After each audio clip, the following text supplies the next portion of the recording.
My God. Oh, what a week. What a freaking unbearable week. Oh, wow, that's a shiny new belt. Well, not shiny, looks really rustic. Kind of rustic and bamboo-y and wooden and all kinds of things. Oh, hi. Hello, everybody. I am Doug Lackey, veteran columnist of Wrestleview.com and co-host of Wrestleview Live alongside Adam Martin, editor-in-chief of Wrestleview.com, where we cover all of the major WWE pay-per-views that happened all the time, including last Sunday's pay-per-view, the Royal Rumbles, that we covered. I hope y'all checked it out. I hope y'all enjoyed it. If you haven't checked it out, please check it out. It's there on the YouTubes, on the Wrestleview channel that you're on right now. Hope you enjoyed it. If not, please enjoy it again. Hello, everybody in the chat room. Adam, Jamel, what's up, Paka? Hey, Paka. Oh, hi. It is a very, very, very, very special episode of Wrestleview Weekly for many different reasons, okay? Number one, really neato belt that we're going to be talking about here. By far, I have never been one to... Hey, Gills. Hey, Ebony. Hey, Jason. I have never been really one to buy a lot of wrestling paraphernalia. You know, I think I only have like 2 or 3 shirts. Yeah, I think I have like 2 or 3 shirts. I've got a Macho Man cape that I got for my birthday last year. I don't have a lot of wrestling paraphernalia. But I'm going to tell you right now, this is something I want. This belt I need to have. Okay? This is fantastic. I showed my girlfriend this, and of course she was like, "It really looks nice, but we are not hanging that up in the apartment." I said, "Oh no, honey, no. We're gonna hang this up in the house when we move out into the new home." Hey, CJ, this belt is fantastic, and we're gonna talk about that later. Also, of course, we're gonna review the Red Show and the Blue Show, the Raw Show and the SmackDown Show. Gonna go over a fuck ton of news. And actual news that was, kind of done here. We were the first to shoot it. We were the first. Yeah, it's kind of news. I think that we broke it. But I've got some things to talk about with that as well. Also, updates on the injury front. We've got a new superstar who's injured, but also one that came back from injury and introduced us to this awesome belt.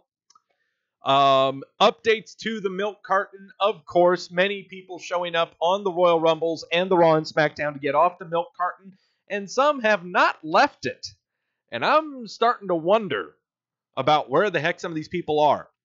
Also, we're going to take another trip to the WrestleMania Whiteboard.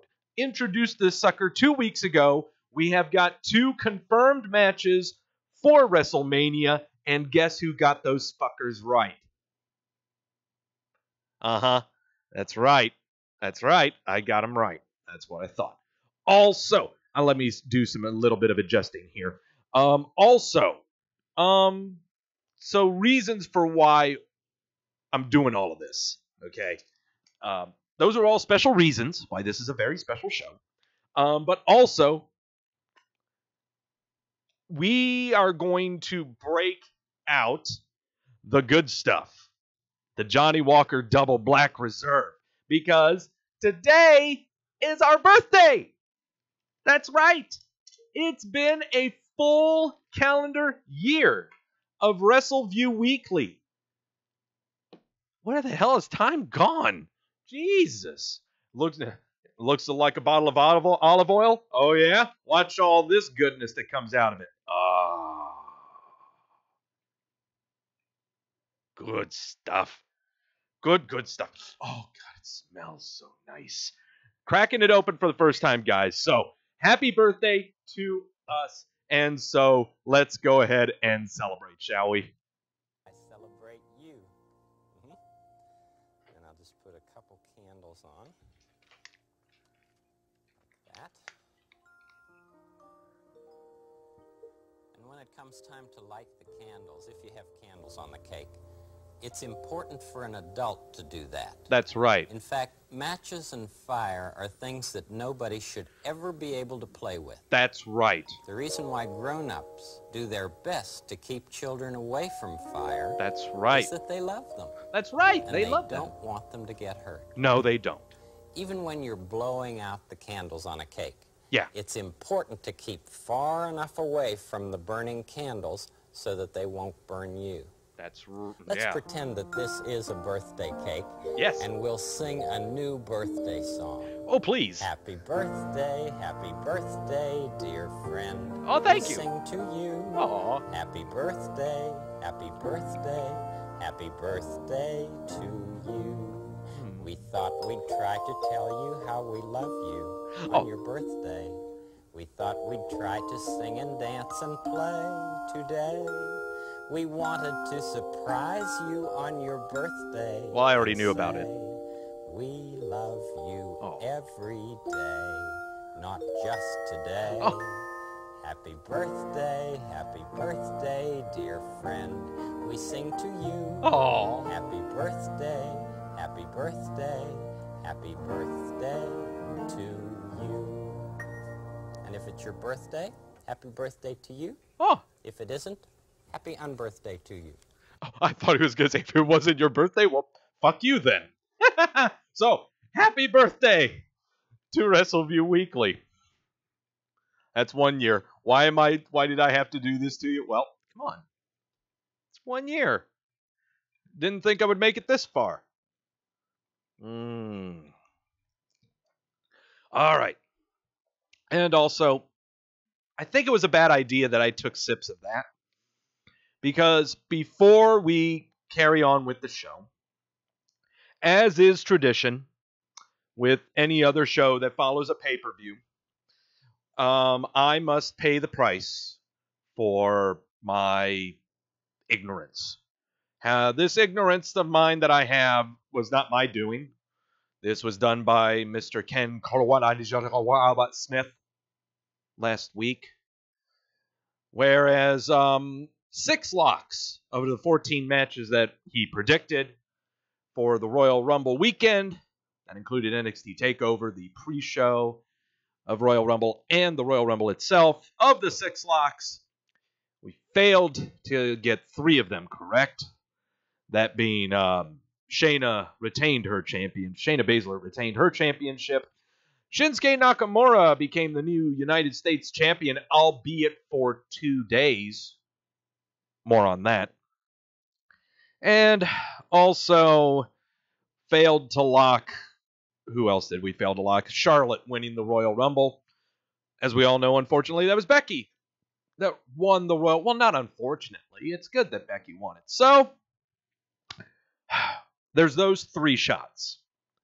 However, I am also administering an extra shot to myself because for the past 2-3 months, I kept saying that someone would appear at the Royal Rumble. That would be a Mr. Bray Wyatt. I said that he would be number 4.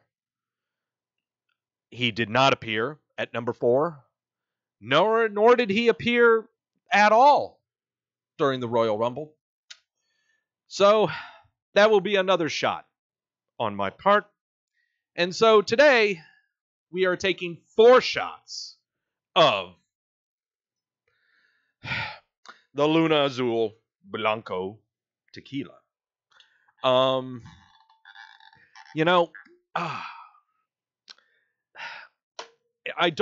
never enjoy doing this. This is why I actually, try to make predictions that'll actually work, But, hey, I'll tell you what, there have been times I've gotten 4 locks wrong, So Ken didn't do too bad of a job. We went a collective 8-6 for the weekend. So, fill that sucker up. All right, there we go. We're going to do 2 shots right now, and then we will go ahead and do 2 shots later, because I don't think it would be wise to do all 4 of these right now. So, all right. No, I will not be chasing the tequila with my Johnny Walker. I've got a can of Sprite here to chase it with because I can't. Ugh. All right. So, oh boy. Let me take off the headphones. I'm right now just procrastinating because I really don't like doing this, but might as well. So, here's to me not knowing shit about professional wrestling.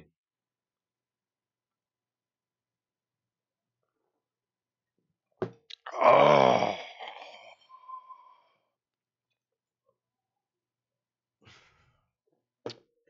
Ugh. Ugh. Ugh. We will do better next time. We will do better next time. I promise you.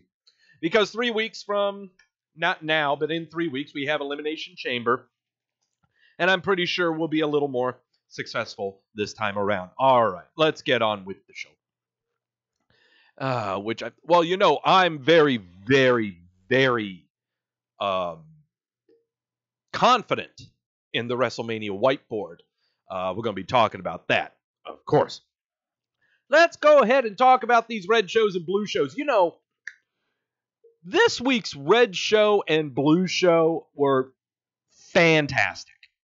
Okay, it's been a far cry from the past 3 months. I think it's really difficult to pinpoint what show was better, you know? So let's just go ahead and just start it off and kind of start that debate, you know? All right, the Royal Rumbles. Oh, hey, look at that. There's Bork Laser. He's giving Seth an F5. Why would he be giving Seth Rollins an F5? Well, let's find that out. Oh, God. Hey, Brian. Is that a hemp belt in the background? It sure is. This is going to be this is what I'm asking for my birthday. It's not until July, okay? But this is what I would like for my birthday. All right. What show made us more happy? Well, let's start off with the Seth Rollins coming out. And, he's got to figure it was the greatest moment of his life to win the Royal Rumble, and everyone's chanting, "You deserve it." I can't stand that chant. I mean, taking your mail to the post office, they'll chant, "You deserve it." Yeah, I don't get it. I don't get it. He's trying to figure out who he wants to face. He doesn't know who he wants to face. It's a really tough decision. Then out comes Triple H. He tells him, "Dude, yes, it is a big decision, but you need to make that decision by the end of tonight. Take some time to think about it."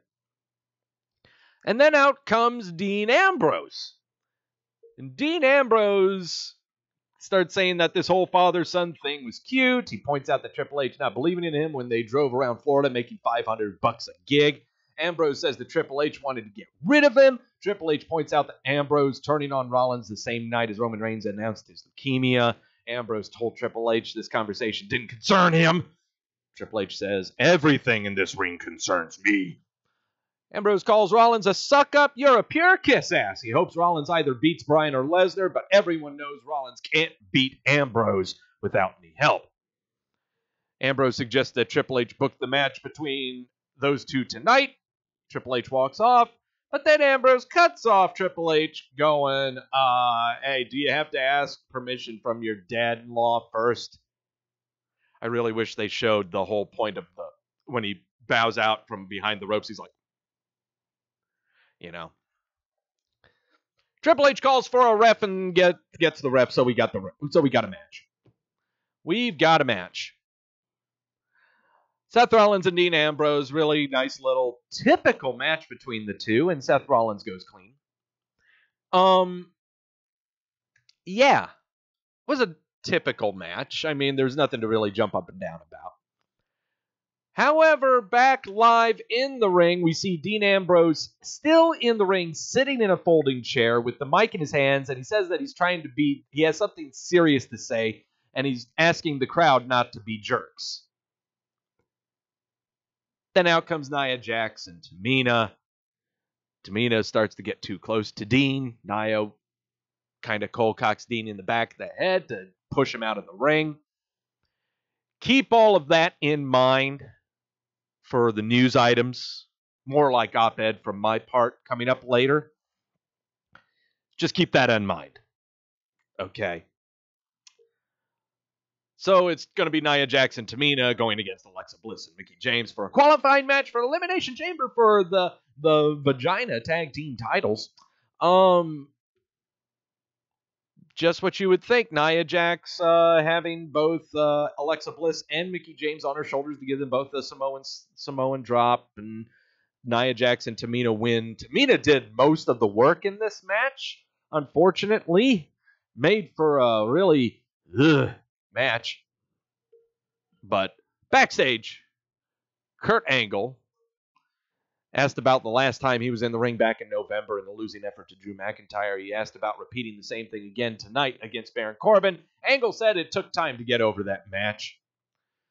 So we're having a match between Karen Corbin and Kurt Angle. Just because Kurt Angle wanted it. Because he wanted this. CJ saying Alexa playing Babyface in Peril was so good. Yeah, it was pretty decent. It's just I have a very difficult time buying Alexa as a babyface. I just really, really do. It's going to take a lot to make her one, in my eyes. She has to, I don't know if she has to turn on someone or has to do something to confirm that she's a babyface, you know? Why are we getting Karen Corbin versus Kurt Angle just because Kurt Angle is a sad face? He's a sad face. He wants to try to redeem himself. They have the match and Baron Corbin goes clean on a deep six. Clean on a mid-move. Not even a finisher. Thanks, Ken. You got a solidary photo for video for taking the shots. Appreciate it. Yeah. What are we to make of this? Yeah. This is kind of odd. No, I understand why they had the match, and I understand the progression of Kurt Angle's character, but where are they going with this? Where are they going here?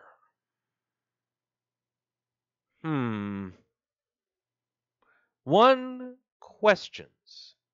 One wonders what they could be doing with Kurt Angle. I'm just looking down to see if I even had Kurt Angle on the list of people that I needed to keep in mind for my WrestleMania whiteboard, and I don't even have it. I don't even have his name on it.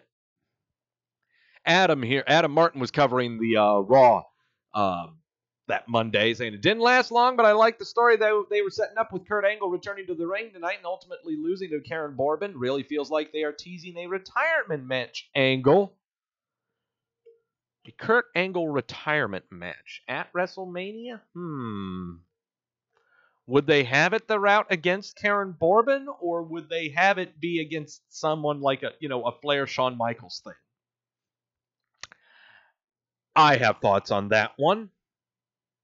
Coming up very soon. Fons Balor is in the ring addressing Bork Laser. Yep, he got his butt kicked. He understood that. He said, last night Bork Laser beat me, and then Bork Laser beat me again because I made Bork Laser believe. Sure. Then Bobby Lashley, Leo Rush, come over to the ring. Leo Rush talking smack and everything. And Balor, he just says last night would be nothing. Balor just points out that Lashley only lasted like 12 seconds in the ring for the Royal Rumble, where he was 10 minutes with Bork Laser. Lashley beats him up. So there you go. So we have the Bobby Lashley, Fons Balor feud coming up here for Elimination Chamber, it seems. Yep, that's what it seems like right there. All right. We've got the Revival versus Zack Ryder and Kurt Hawkins. You can tell it's been a long time since Zack Ryder's been on Monday Night Raw, just from a production side. God, I think the actual last time that I cannot remember the last time they actually had Zack Ryder's name up on these graphics from Monday Night Raw. I can't remember the last time. He's made appearances on Monday Night Raw, but I don't remember at all. And I'm going to adjust my camera here a little bit. There we go. I don't recall any times. I can't remember. It had to have been before all these changes to the Raw graphics and before Monday Night Raw became infatuated with triangles. It's got to be that. Cut him some slack, I'll cut him some slack. Whatever. Zack Ryder and Kurt Hawkins versus the Revival. The Revival win, but wait a minute, I thought they were asking for their release from the company. Shatter Machine on Kurt Hawkins is how that ended, and Zack tries to still bring up Kurt's spirit. Come on, man, we still got to do this. We can do this. We can still win. We can get you that W. Backstage, Daniel Bryan is walking around with Eric Rowan. Bryan's asked if he has what it takes to beat Seth Rollins at Mania, if he's chosen, bringing up his win last night with the help of Rowan. Bryan calls that a stupid question, and I'm insulted by the Burn It Down in Seth's theme song celebrating air pollution and carbon monoxide. This is the greatest belt and the greatest character to happen in a very, very, very, very long time. I've got to tell you that right now. Elias is in the ring. Everybody, it's Elias. He tries to turn heel again by making fun of the crowd. But then Jeff Jarrett comes out, calls him Slapnuts. And then also Road Dogg Jesse James comes out, and they do their whole Road Dogg does his spiel. Everyone's yelling, "Holy shit!" And they start to sing it with My Baby Tonight, which I didn't really pay attention to. Elias cracks Road Dogg over the back with the guitar. Jeff Jarrett tries to beat him down in the ring with his fabulous punches. But no, P still gets cracked over the guitar as well. So, got ourselves another match rigged up for WrestleMania, huh? We're going to have to make some adjustments on this whiteboard. We're going to have to make some real adjustments. We'll go over that. Everyone loves speculative booking. Stop whining, okay? Call it fantasy booking, call it speculative booking, call it what you want. Everyone does it. All wrestling fans do this, okay? I just think it's a lot more fun with you as an active audience in the chat room, to kind of help me out and kind of give me some pointers here, So, Ebony and Ken busy talking about places to visit in Arizona. I've never been to Arizona. The furthest west I've ever gone is Chicago. Though I have been to Japan. And that was a lot of fun. That was a great amount of fun. I'd love to go back to Japan again. That was a lot of fun. Backstage, Dana Brooke is talking about replacing Ember Moon to tag alongside Natalya. Natalya doesn't seem pleased that Dana's her tag team partner tonight and only wants to win. Dana says she's not only better than Ember, she's better than Natalya. Oh, shit, that means they're going to lose.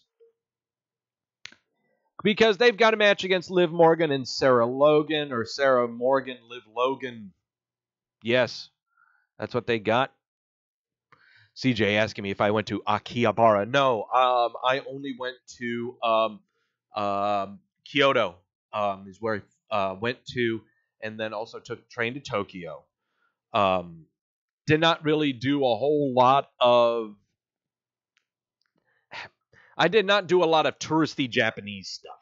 We'll go ahead and put it that way. All right, sidebarring away from Raw. We'll get back to it in a second because I was asked about Japan. I went to Japan when I was in college. It was for spring break. It was my sophomore year in college. My roommate was Japanese, and was like an exchange student. And he was my roommate in the small little cubbyhole dorm that we lived in.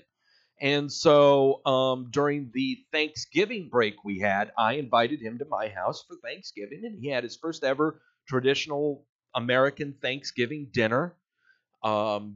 Showed him around Charlotte and everything. Just had a great time. And then for spring break, he invited me to be with his family for a week in Japan, which was fucking awesome. Springtime in Japan is gorgeous, is absolutely gorgeous. I visited at least about 2 or 3 shrines. I only remember the Kyushu prefectures where we went to. Didn't really spend a whole lot of time in arcades or doing anything like that. It was just a lot of we stepped off the plane and I walked through the terminal. I'm 6'3". I can see over everyone's head. And immediately I just looked around and just went like, my minions. After that, met all of his friends. He kind of acted as a translator of sorts. And every time, two things. They always kept fucking asking me if I played basketball. Yes, I play basketball. Oh, you play basketball? Yeah, basketball. Yeah. Do you dunk? No, I can't dunk. Why you no dunk? Why you no dunk? I can't. So there was that. And the second thing was they could not properly pronounce my name.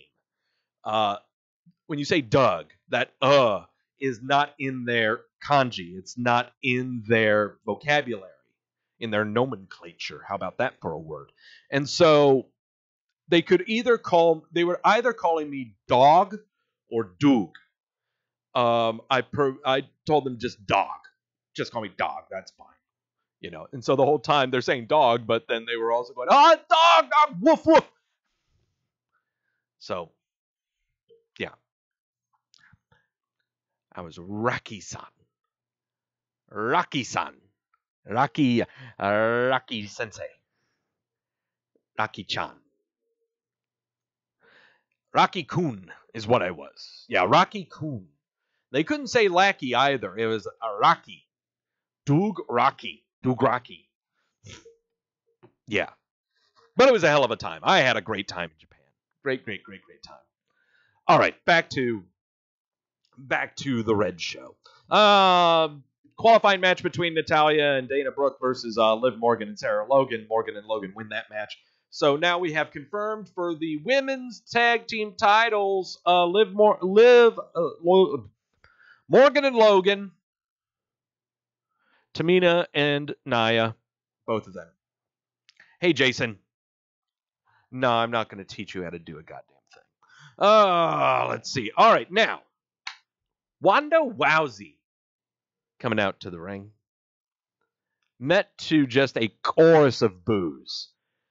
Crowd is having none of this. Booing to all hell. They just don't care.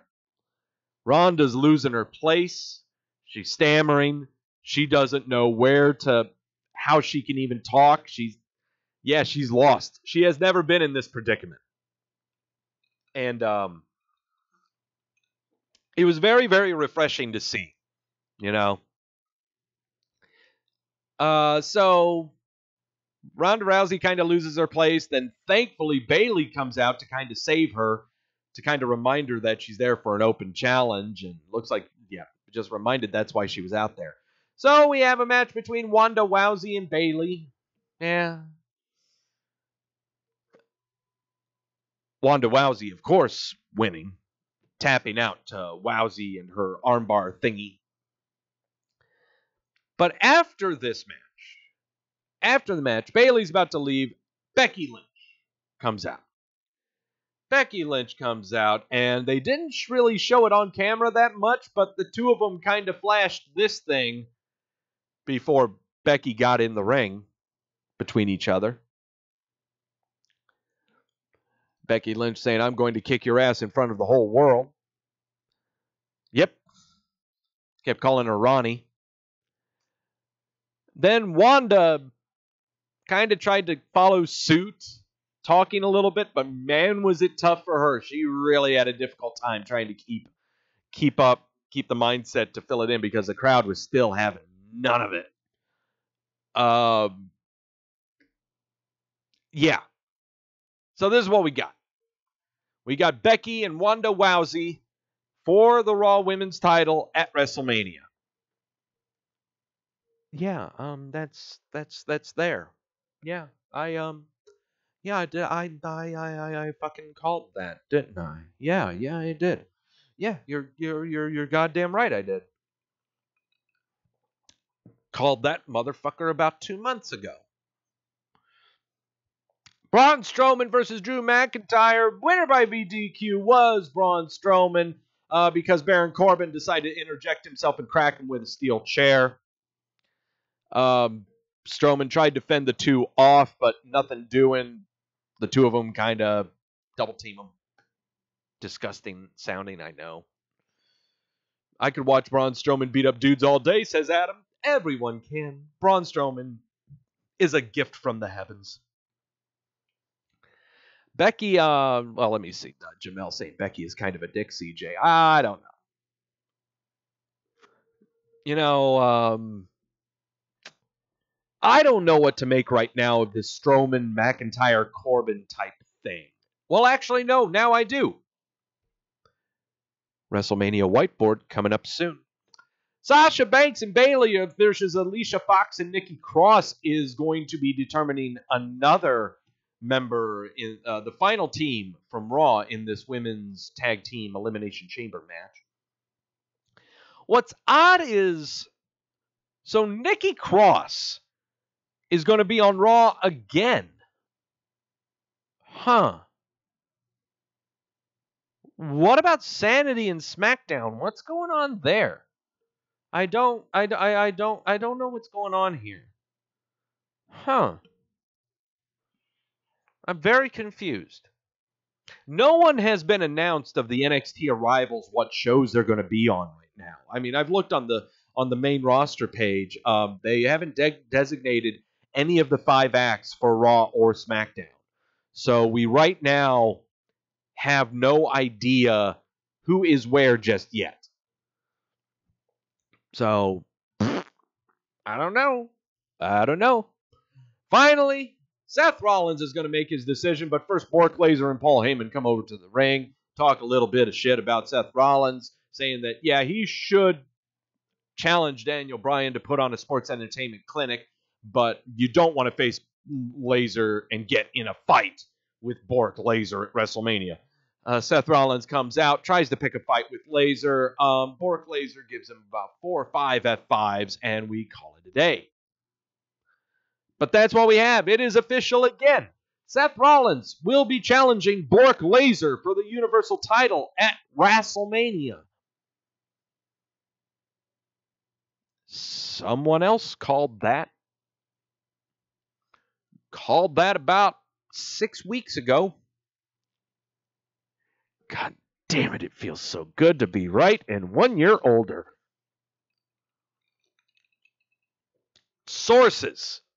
It pays to have legitimate sources. Hey, what did everyone think of Raw? 80% gave it a big whopping thumbs up. It was a pretty good Raw. And left a lot of news items to follow the next day, but I don't want to talk about those just yet. Holy crap, I'm getting warm in here. It's getting hot in here, so I'm going to take off one of my shirts. There. Well, I got it. I keep the door closed to the room here, and so it kind of gets a little stuffy, gets a little warm. So there you go. Yeah. My felt physique of 195. The Blue Show. I want to see a Blue Show. There's the Blue Show. That is an angry man holding a wooden belt. Look at that face. Dear God. Daniel Bryan is professional wrestling right now. Daniel Bryan is professional wrestling. Look at him. And look at that really socially conscious shirt that he's wearing there. I'm trying to stare at it right there. No, I can't see but I see no sexism, no racism, freedom, peace, love. You know, for such an angry small white man. He has a very thoughtful and peaceful shirt. No homophobia. Okay, that's one of them. Okay. God, and that's a fantastic. I love his wardrobe. I love everything about Daniel Bryan right now. This has been long overdue. This character has been long overdue. Okay. The extreme social justice warrior, the extreme environmentalist, the personification of the Northwest. What is going to happen when SmackDown tours to Seattle? When they end up going to his home state? What's going to happen? I cannot wait. I cannot wait to see what happens, how they try to get the heat from the crowd that would agree with him the most. I can't imagine him being at a show in Portland. Okay. I would love to see him in character in Portland. It'd be fantastic, Man, this Blue show, I'm going to tell you right now, if I had to choose between the Raw or SmackDown to watch for this week, I'd watch SmackDown. I thought SmackDown was way more compelling than Raw. It was fantastic stuff, okay? We started off Becky Lynch getting in the ring, talking all happy about herself that she doesn't crumble when she loses, and she came out, she won the Royal Rumble, and she's proud of coming from nothing. She's proud of all the heads that she slapped along the way. No one handed her anything, yada, yada, yada. And out comes Charlotte. And out comes Charlotte to take credit for being the inspiration of Becky Lynch getting all woke, And then Becky just pops her one time right in the face and walks away. And then they have a schmoz after she walks away. I love that stuff. I love it when the two people are in the ring. One is just talking smack, and the other one just pops them in the face without saying anything or a witty retort. I love that. It reminds me of a gif I see a lot of The Miz and Roman Reigns on the set of Miz TV, and The Miz just keeps talking, and Roman just pops him right in the jaw. I love that stuff. Just love it, love it, love it. It says way more than any kind of witty retort you could ever give, okay? They're going to be in Everett. Charlotte's never Everett, Washington on Tuesday. SmackDown's going to be in Everett, Washington on Tuesday. Is that right, Andrew? You got a confirmation of that? I saw a lot of memes going about Charlotte getting popped in the face. I saw some memes people making of a parody cover of Pantera's vulgar display of power with Charlotte getting popped in the face by Becky. It was great stuff. So they are in Everett, Washington on Tuesday. This is going to be fun. What's in Everett, Washington? I don't know, but apparently that's where they're going to be. I'll buy it, okay? I'm sure Monday they're in Seattle. Everett, I think, is that the home of Washington State University? Angel of the Winds Arena, Andrew says. Is that Washington State? Or is that just Washington? It's got to be a college campus. You can't just go to Everett on a whim without it being a college campus. It's like times where they go to Raleigh, North Carolina, and they're in the arena that North Carolina State plays. They don't go to Chapel Hill or Duke or anything like that. I think that's the arena for either Washington State or Washington. I can't remember. R-Truth and Carmella. Okay, Wazoo. Okay, it is Wazoo. Or it could be a casino. No, you're right. R-Truth and Carmella coming down to the ring. R-Truth says that this past Sunday at the Royal Rumble, he got jacked up thanks to Nia Jax. He never got in the Rumble match.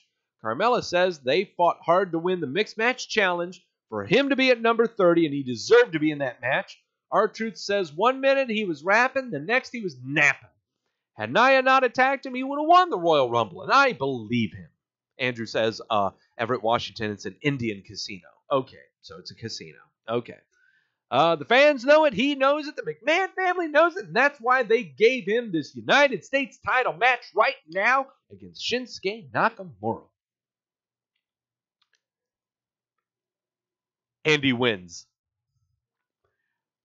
by what looks to be a botched finish. What looks to be a botched finish. Okay. I watched this on DVR this morning. No, I'm sorry, last night. I watched it on DVR well past when the show ended. And it looked like a botched finish. It really did. But nope, he won.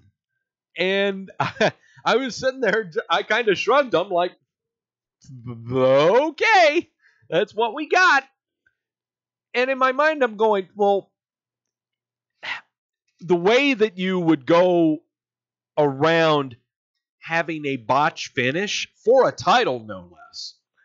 The way you get around having a botch finish is if you have the person losing just beating the crap out of the referee. Beats the crap out of the referee, beats the hell out of the person who won, and just raising Cain is what they do. Okay? When the finish doesn't go how it's supposed to go, you raise holy hell. Okay? So that you progress it into they'll have a rematch and everything pans out how it's supposed to be. But no, we don't get that. Because then Rusev and Lana come out. No, Bork Laser wasn't there. Rusev and Lana come out, and Rusev says that the United States title deserves better than Nakamura, and if the title deserves better than Shinsuke, it sure as hell deserves better than R-Truth. Challenges R-Truth to a title match. The fans are chanting no. Carmella pushes Lana down. R-Truth steps up to Rusev. They're shoving each other. All right, let's do it. R-Truth and Rusev for the United States title. Immediate defense within 5 minutes. Okie doke, let's do this. Your winner via roll-up is R-Truth. And of course, after the match, now Nakamura and Rusev are beating the crap out of R-Truth. Wow. Okay. No complaints at all with this. None whatsoever.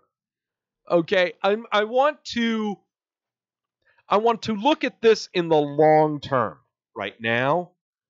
But before we look at the United States title in the long term with all of this junk that happened, there's other stuff that would happen later on in the show. Becky Lynch gets into her car. She makes it like hell out of the arena because she doesn't want the medical team to examine her because she doesn't want to be on the shelf longer than she needs to be, which is going to be a fantastic storyline because that will play into a match between her and Charlotte at Elimination Chamber. Calling that with Becky Lynch's main event seat at WrestleMania on the line. Calling it.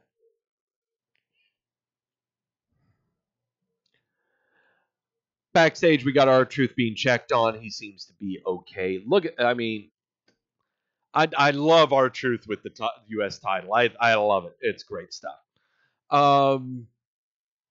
We are supposed to get a match between Rey Mysterio and Samoa Joe, but after Mysterio makes his entrance and is in the ring, Zelina Vega comes out and starts talking smack about Mysterio. Andrade blitzes him from behind, does the Three Amigos suplexes. He's making fun of Eddie Guerrero and plants him with a hammerlock DDT. That's how you do it. They are going to milk Andrade Mysterio for a very, very long time. They're going to milk this, okay? How far will they milk this?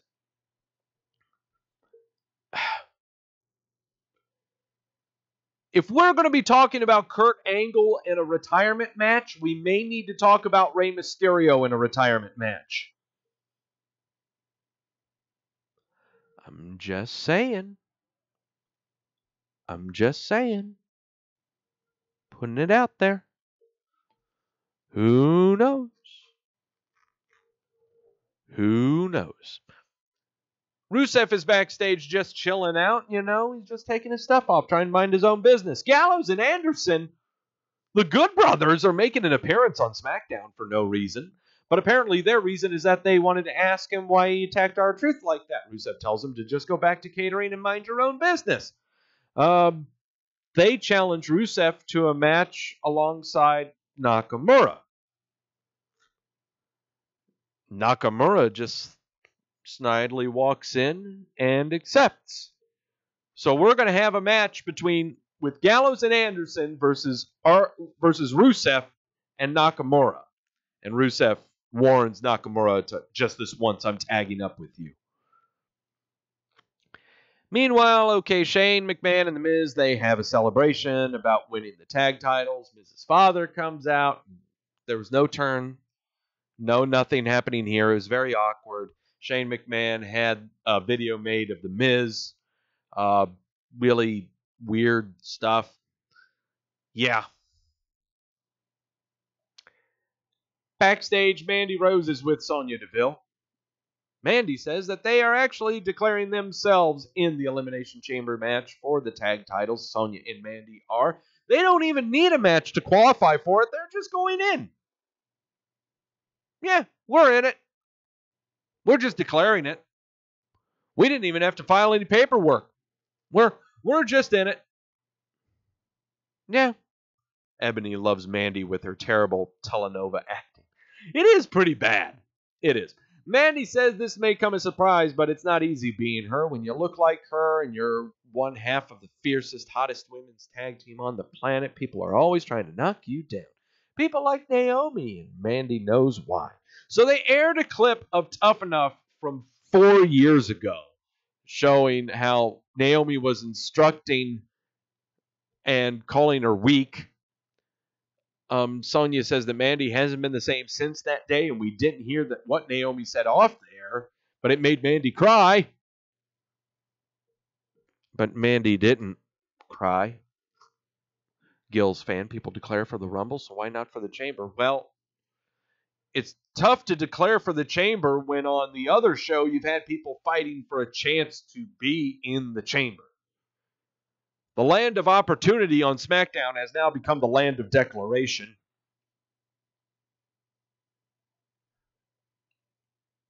I don't know. My sources don't have anything to do with that. Oh, this Johnny Black, Double Black is so good. Mandy says that she cried until her boyfriend couldn't take it anymore and dumped her. Bear in mind, guys, this was 4 years ago. It's not like that right now. Stop it. Just stop. Okay? Stop. Mandy says Naomi ruined her relationship and she went after hers. Mandy says this will never end and her mind right now is on the Elimination Chamber. Nope, they're not going to win it. Nope, they're not going to win it. I have a feeling we may see a 6-man tag happening soon. 6-person mixed tag.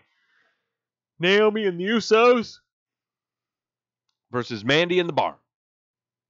And Sonya doing stuff. Who knows? The Bar versus the Usos versus Heavy Machinery versus the New Day in a fatal 4-way elimination match to determine who the number 1 contenders are for the SmackDown Tag Team titles that Shane McMahon and The Miz won on the Royal Rumble. All right. If there is a match to watch, this is the match to watch on SmackDown. This is one of the reasons why I'm saying SmackDown was the best show, was this match right here. Okay? Heavy Machinery. Oh, there's so much fun. Oh, there's so much fun. Simple guys, big fat guys doing big fat fun stuff. Otis as the hot tag is fantastic. Tucker Knight can sell like a big man when he's getting hit by small men. No problem. Their finisher, the trash compactor, is a fantastic finisher. These guys are great. Okay? Fantastic. Never think of splitting them up ever. You've got to keep these two guys together. This is a fantastic tag team. They should be chasing for the next 2 years. Don't give them a title. No. You do not ever give them a title. No. Never, never, never, never, never. You just have them doing fun stuff. Okay? Fun, wacky stuff. I mean, they're great. Okay? Of all the talents that have come up from NXT, these five talents, okay, immediately Heavy Machinery is the best. I know what to expect from Lacey Evans. I know what to expect from Lars. I know what to expect from EC3, and we've seen Nikki Cross. Heavy Machinery is leaps and bounds above them, okay? The hard part right now with the tag team is don't have Otis overshadow the team itself. That's the really difficult part. Everyone loves Otis. I love Otis, okay? But you can't have him overshadow the team itself. Okay? You can't have that. So Otis and Big E spot was just fantastic. You know, Otis doing his caterpillar. Tucker Knight selling. Can we just talk about Tucker Knight for once? Okay? Tucker needs to get some cred. All right? The man has been through the doldrums of developmental for 5 or 6 years. He's been through 3 character changes. He has done everything that is asked of him to augment, to, adapt, to do everything. And he's doing it. Okay? And it's really tough with a guy that has his look, his agility, his everything to stand out. It really is. I mean, he is bland. You could say that by the entire Raw. Well, I'll tell you what. Heavy Machinery reminds me of American Alpha in that everyone paid attention to Chad Gable. That is now Otis. When you should pay attention to Jason Jordan, who doesn't have the charisma, but definitely has the skills to do it. Okay? Give him the mic. Andrew says to give him the mic. Otis needs the mic. I don't think they ever need a mic. Otis grunting and Tucker apologizing on his behalf is all you need. The first team to be eliminated in this was the New Day by Heavy Machinery. Then Heavy Machinery was eliminated by the Bar, and then the Bar was eliminated by the Usos. Fantastic, fun stuff throughout this tag match. Winners are the Usos, so they will be going after Shane and The Miz for the tag team titles. Boom shaka, pretty lady. Otis. So what's going to happen here? We are imagining that Shane and Miz are going to be dropping the titles, right? All right. Shane and Miz and the Usos is going to be fun, but are they going to drop them? Yeah, probably. Yeah, they're probably. Daniel Bryan coming down to the ring. Talking about the fans are chanting Becky, and Bryan tells them no, each and every one of them. He asks the fans if they know who won at the Royal Rumble. And everyone's chanting Becky, Becky. And he said, no, not just Becky. All of you won. Because I won. Because I won. And so, I got to bring back up my stuff here because I was, and their children, and you won, and your children won, and your children's children won, because a victory for him is a victory for every sentient being on the planet Earth, because Daniel Bryan is the planet's champion. He knew he didn't expect them all to understand, but he was the fight that he had was for the greater good. Daniel Bryan introduces Rowan to the ring, and Rowan comes out. He wasn't with him, so he's introduced by his, off-tune toy xylophone music. Name is up on the Titantron with his O taking the shape of a recyclable sign. Fucking fantastic. I mean, my God, the guy's Titantron. Yes, CJ. Rowan's Titantron. My God. The music does not match with it at all. But by God, just keep it like it. I just love how much of a mess it is. Oh, it's so good. It's such good stuff. You're going to have to bear with me because I'm also trying to find other stuff. Let me see. I'm busy trying to find... there we go. Found it. Okay. Because I want to find segments to this promo. This segment that happened on SmackDown was just absolutely fabulous. So Rowan comes down to the ring. Brian asks what they see when they see Rowan, and Brian says that Rowan is an enlightened man of the earth. Rowan is his intellectual peer. He reads Chaucer, and that's how he is able to see through the entire facade, and the facade of all of them is AJ Styles. But even someone as ignorant as AJ is right sometimes, because last week AJ implied that Daniel Bryan was a hypocrite. And Bryan said and admitted, "You're right. I am a hypocrite because I carry this title, this symbol of greed, of just, overabundance, of excessiveness." He says that, no, I can't. And also, above it all, this title full of cowhide that was killed from the skin of a cow. And I will name this cow Daisy. And immediately, everyone just chants the word Daisy. And then the crowd starts chanting, "Thank you, Daisy." Daniel Bryan asks him to grab a trash can. Rowan brings in said trash can, dumps the old belt, and then bestows upon us this.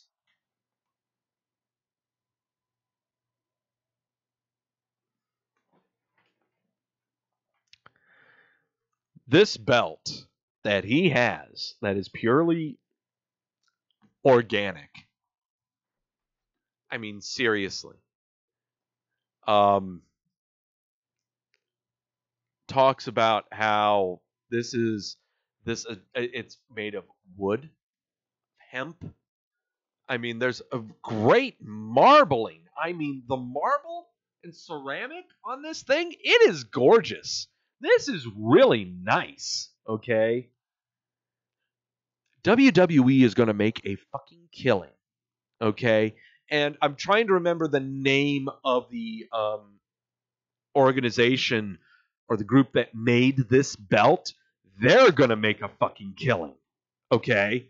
They've already started advertising it, all right? Even on Bray Wyatt's Twitter account, gave the company that made this belt a shout out earlier to this morning. So this is going to be the hottest ticket item. The WWE, I got to see the numbers on this belt. I really do, okay? I cannot think of another belt that maybe the Smoking Skull belt will never make as much money as what this belt is going to make. I mean, seriously, I'm going to move out of the way and I want you to look at this.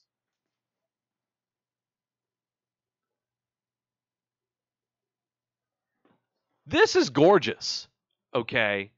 CJ, the spinner belt. Well, yeah, the spinner belt at the time, I get you, it's taking advantage of trends and everything, but this belt is going to make a ton of bank.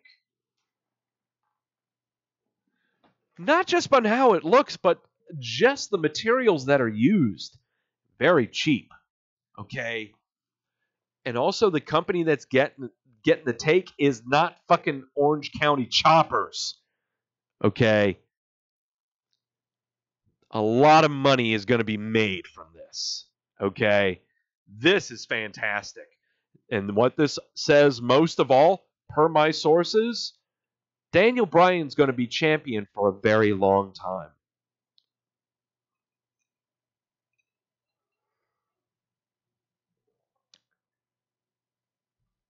Belt is easily $100.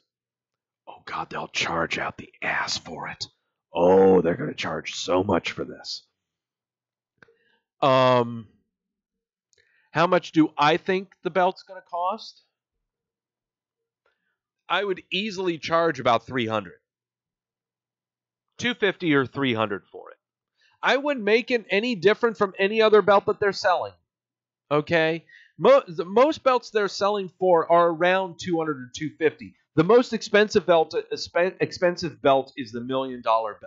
The $1 million belt, I think, sells for $500 or $550. So, no, I would charge this at $250 or $300.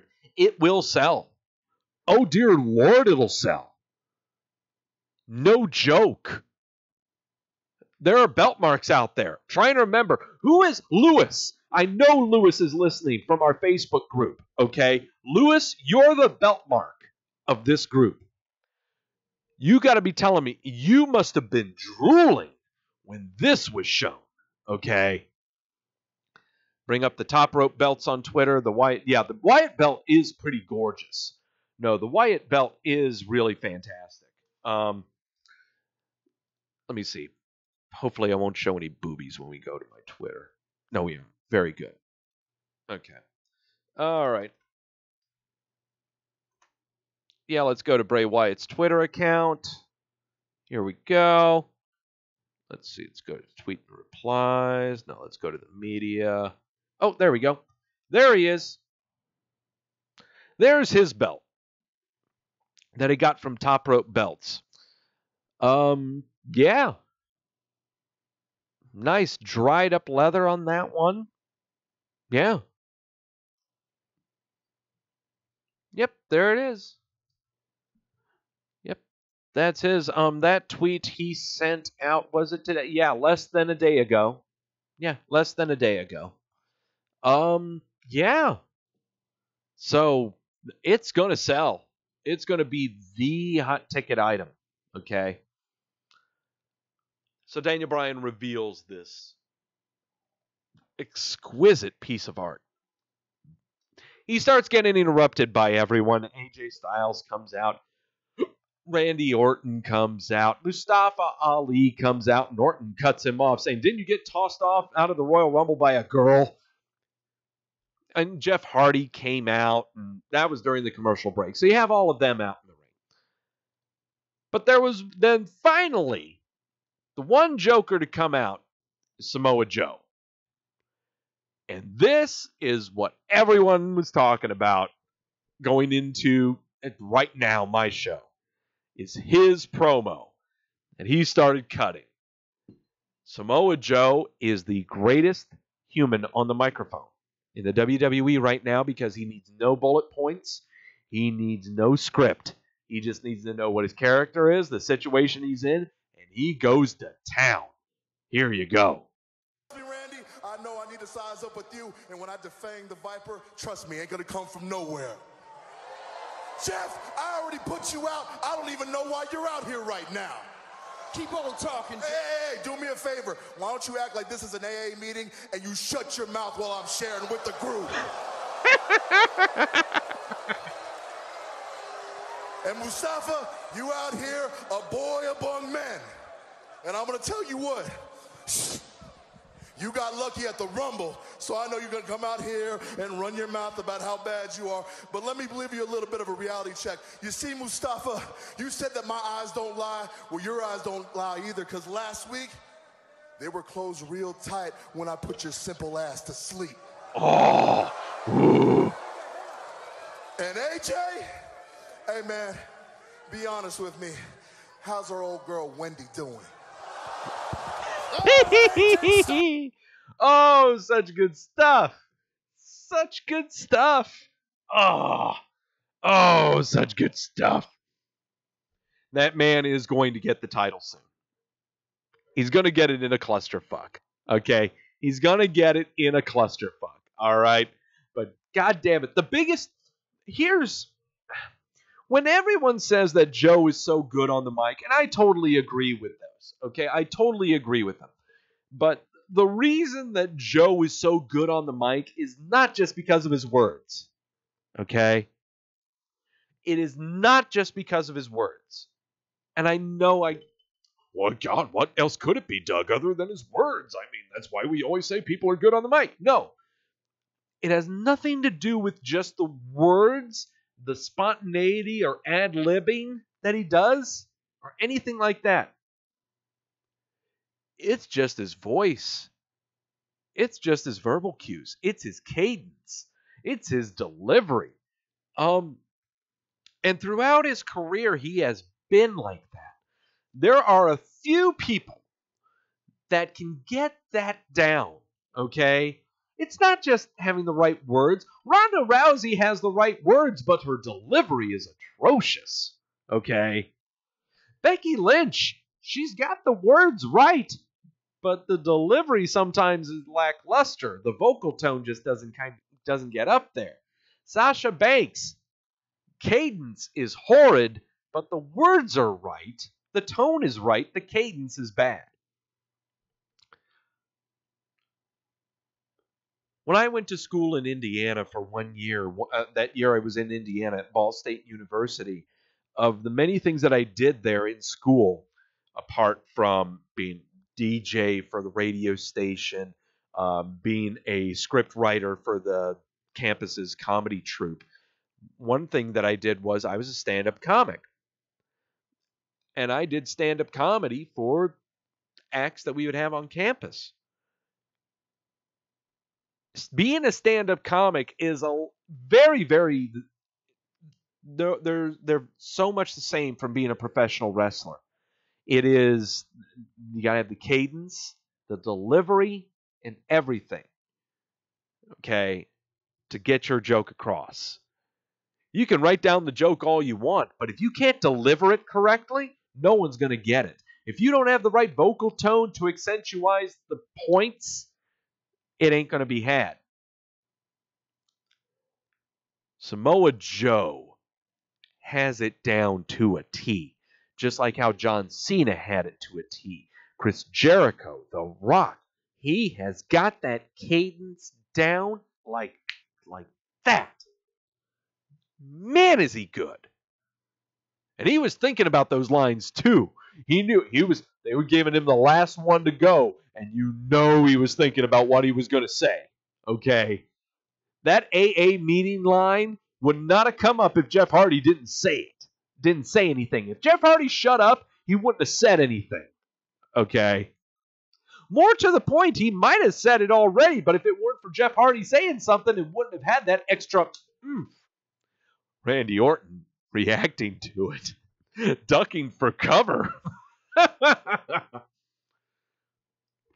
It is hard to believe that a promo by one person that would be in the middle of a six-man schmoz would make this a better show than what made Monday Night Raw in its entirety.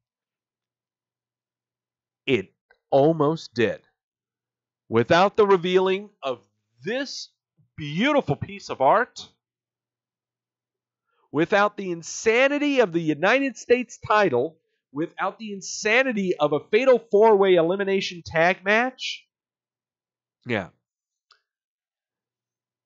SmackDown was a very good show.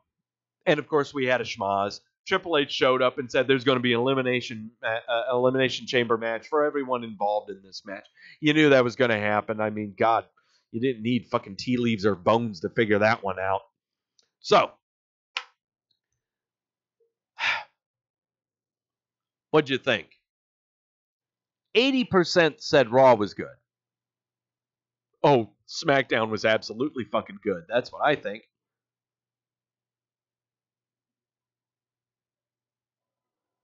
Loading. 93%. Look at that.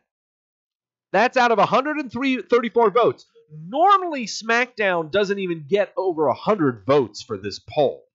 Okay? The Raw poll had a little under 160 votes. This was 134. 93%. Fire Road Dogg. He's doing a shitty job.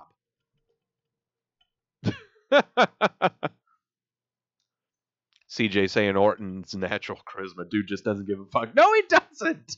No, he doesn't. Orton has done this before. He did this with the Batista promo during Evolution's return on SmackDown's 1000th.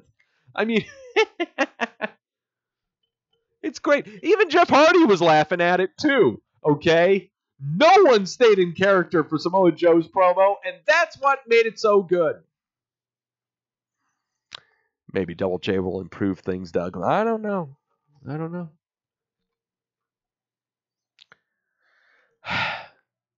This was a heck of a red and blue this was a heck of a week for red and blue shows, okay? These were really good shows, okay? Not going to discount either one of them. You don't need to dodge them. Great shows. Please check out that blue show. That blue show was fantastic, okay? Sip on our sources, because it's now time to check out what our sources said of Wrestleview for the week. Because we are the newsbreakers. We are the risk takers. We are the... I'll just read.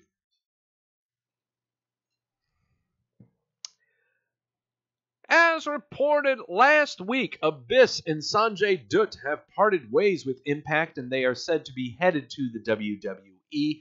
Let's do our speculative booking right now. What are we doing with either one of these? I would have Sanjay Dutt on 205 Live as a agent. That's what I would do. Or slap him in the Performance Center. Abyss? I don't know what the hell I'm doing with this guy. It's not going to be a talent, that's for sure. The hardcore days are long gone. Though I will say, of all of the talent that was at Impact, Abyss's entrance music is what I love the most. I really liked his entrance music. But yeah, those days are long gone. Abyss, I can see being a coach or an agent as well at the Performance Center. Ebony says maybe with the big guys. Well, maybe. I don't know. I really don't know what I want to do with him. I can't really lampoon off of what he built from Impact. I don't think a lot of people would know who he is. You know? So, I don't know. It'll be interesting to see what they do with Abyss. Sanjay Dutt, that's more of a... He's going to be an agent. He's going to be a coach. I mean, that's pretty much a given. Triple H addressed this T-shirt organization called AEW, which if you were on the Facebooks or on the Twitter and saw what I said, AEW, until they release a match card, to me, they're a T-shirt company, okay? They've done nothing. They aren't a professional wrestling organization. They just sell shirts, okay? During the NXT conference call with the media, Triple H was asked about the release, the launching of AEW. He acknowledged them and was something they would keep their eye on and will do what they feel is right for business going forward. He added that like anything else they compete against, they will watch everything and monitor it and do what they do best for the WWE. And that is when the molehill turned into a mountain. DDP is going to be forming an alliance with the NFL alumni website. It was found. The alumni group was founded in 1967. Essentially, there's going to be a joint partnership that will offer current and former NFL athletes with special access to the DDP Yoga Fitness Program. Is what's happening here. DDP is making mad bank right now. He is the smartest man of every former professional wrestler you can think of. Mark Marrow wishes he was DDP. Okay? This guy is making mad fucking bank. Okay? And he doesn't even have to go in the ring. He doesn't even have to lift a finger. Doesn't even have to do his stupid little hand gesture. This guy is making mad bank. Okay? His fitness program, it's a system that's proven to be extremely effective for current and former athletes who have experienced physical trauma due to high-impact sports. Full press release going over all of that stuff with capital letters and everything. DDP is going to be making mad bank. And he's a great guy. I just hope that he's gotten a better brand of toothpaste since when last we met him over at WrestleMania Access. I'm sure he has. WWE is announcing a search for the next female superstar. It's casting for a new series that they're going to be doing with Bunham Murray Productions. They are the same production company that did Total Divas and Total Bellas and Keeping Up with the Kardashians. I wonder what network it's going to be on. The series will focus on the search for the next female superstar. Casting is underway for a forthcoming reality show that will document the search for the next great female superstar. Casting information is currently on Bunham Murray Productions' website. Bunham Murray has done a lot of stuff in the past 30 years. I'd have to do some research on that. Daniel Bryan, this was a really interesting article done by an interview done with ESPN.com with Daniel Bryan. ESPN.com featured an interview with Daniel Bryan revealing how he is still taking part in backstage health protocol after every match. He's had nearly 100 matches since coming back, but he's confirmed that he still continues the protocol. It's still pretty much the same. But we're working on loosening it up a little bit because our doctors do have to look after other people, right? So it's like I go out, I do a match, and I'm fine, and they're having to do all these tests with me, so they're working on loosening that up a little bit. But that's more of a thing as far as getting everything legally to where we could do that sort of thing. So right now, this is actually fascinating to me that he undergoes this protocol every single match. Okay? That is fascinating to me, which kind of also shows how they've kind of relaxed on him being in the ring now that you think about it. Ever since his turn, they've relaxed a little bit. Ever since his turn. And it's done wonders. Shifty said it's also did wonders for, yeah. So, he also keeps on going. At first, he gets his eyes checked. Then he goes through a series of balance tests. And the final step, as we've covered, the doctor asks Bryan to solve a math equation, nothing too complicated, but something challenging enough to determine if his brain is functioning properly. The series of tests can be strenuous given that they occur night in and night out, but the WWE is not taking any chances with a performer who has suffered 10 documented concussions. 10. We're talking, are we talking Benoit levels? Darn near close. How long is this protocol going to be going on? I would damn well hope after every match. I hope this never ends. Because the Daniel Bryan character right now is too good, and this belt is too fucking sweet.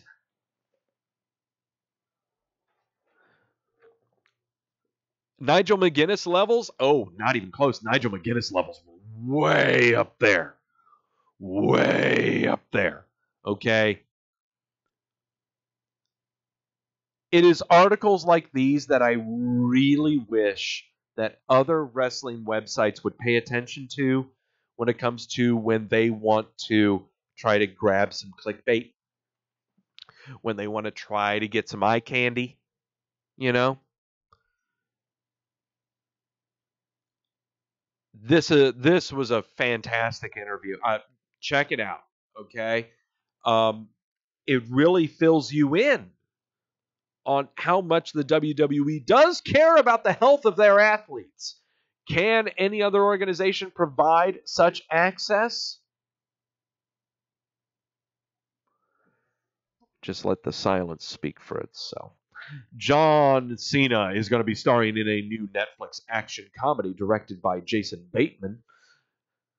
It's going to be in the Wild Team with Game Night writer Mark Perez as the scriptwriter for an untitled project, which is said to have a Game Night vibe to the plot.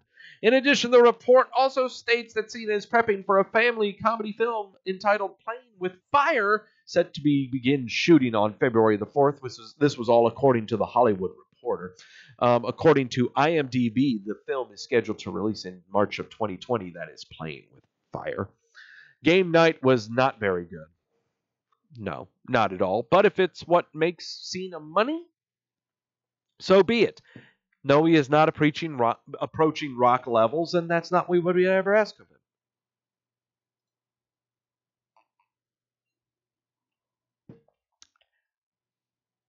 Did you know Victoria Tedesco, our own WrestleView's own Victoria Tedesco, has a new best friend? Her new best friend is Paul Levesque.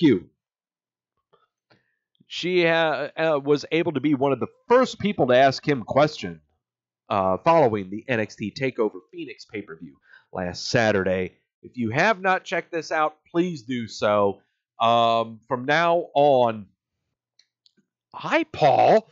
Yeah. From now on, Victoria will be our liaison with the WWE, because let's go ahead and face it. If you haven't listened to these conference calls, if you haven't had access to these, you can listen to them in their entirety. I think they post them on Facebook. It is a sausage fest. An absolute sausage fest. Okay? Well, guys that talk like this, Paul Levis, Paul Levesque, I got a question for you. It is nice to have the beautiful, succulent voice of Victoria just filter in through all of that to make the conference call smell like fresh daisies and fuck you. Let's go ahead and put it that way, okay? Victoria, you keep it up. And I would like for you to be a guest host on this show sometime before Fastlane. In fact, I'm putting it out right now. Everyone who's in the chat room right now, I need you to text this out to Mike and Victoria and everyone right now. APB All Points Bulletin. I would like Victoria to be a guest on Wrestleview Weekly for the go-home show going into Elimination Chamber. In fact, and these are not my sources talking, this is just me, so fuck you. I'll have Victoria make the picks. And I'll have Victoria make the locks. What say you, Miss Victoria Tedesco? Mike, your time will come. Your time will come. Victoria, I would like for you to be a guest on this show. The go-home show for Wrestleview Weekly going into Elimination Chamber. And you and Mike have no problem jeopardizing my health on your show. Well, now I give you carte blanche to jeopardize my health on my own show. Jamel saying, book it, your liver is in her hands. Well, isn't that what she's always wanted? Isn't that what she's always wanted? Hey, what are you going to do? So, everyone shoot her out right now. Victoria, calling you out. Come on onto the show. We'll have you on. It'll be fun times. It'll be fun times. And I don't ask you to drink as heavily as I do during this show. Okay? We'll just go ahead and put it that way. Okay? You can watch me take the shots and feel the agony. Mike has said that he's felt the agony when I take these shots. Oh. I got 2 more shots to take, don't I?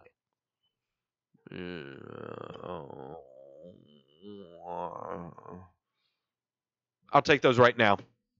All right. I got to do it right now. Got to prep. Take chaser real quick. All right. Yeah, we got to take these 2 shots because I'm owed them.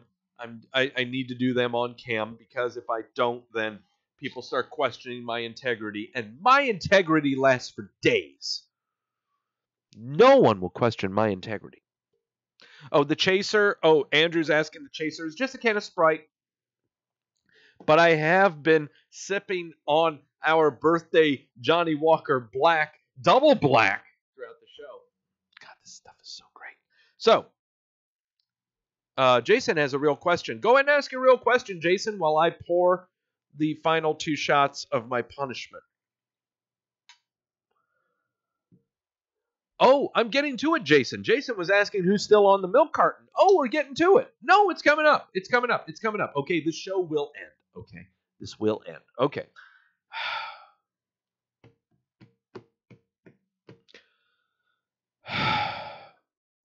All right.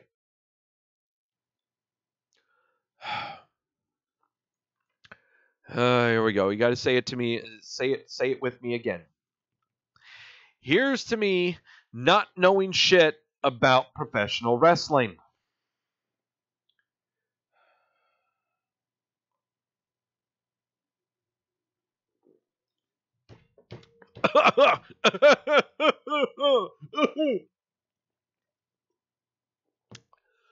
Ah!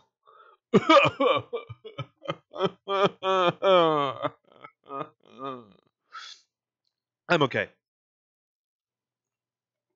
Oh, God damn it. Oh, this is going to hurt. Oh, God, this is going to hurt so bad. All right. Jack Swagger made his mixed martial arts debut over the weekend for Bellator and totally waxed this guy in 2.5 minutes into the first round. Now, give it, the guy he was going against looked like a tub of lard. But I am really interested in this. I hope you guys are not hearing all these belches I'm having from that fucking tequila. Ugh. Good for Jack Hager. Good for Swagger. Damn it. He looked like $1 million, okay? No, it's not. No, what I'm drinking is not 150 proof, guys. No. Oh, what is this stuff? Dear God, look what you're making me do. That's 80. That's 80 ABV. It's what it is. That's what it is. Just to let you guys know, when it comes to my ABVs, I prefer 80 on the tequila. My vodka, I prefer Absolute Red Label. That is 100. Yeah. So there you go. Paige came out and said that there was no way that she was coming out of retirement. There's no way I'm going to get back in the ring. I'm not even going to bother to play this because there were rumors going around that she was going to come out of retirement to wrestle. Guys, it ain't happening.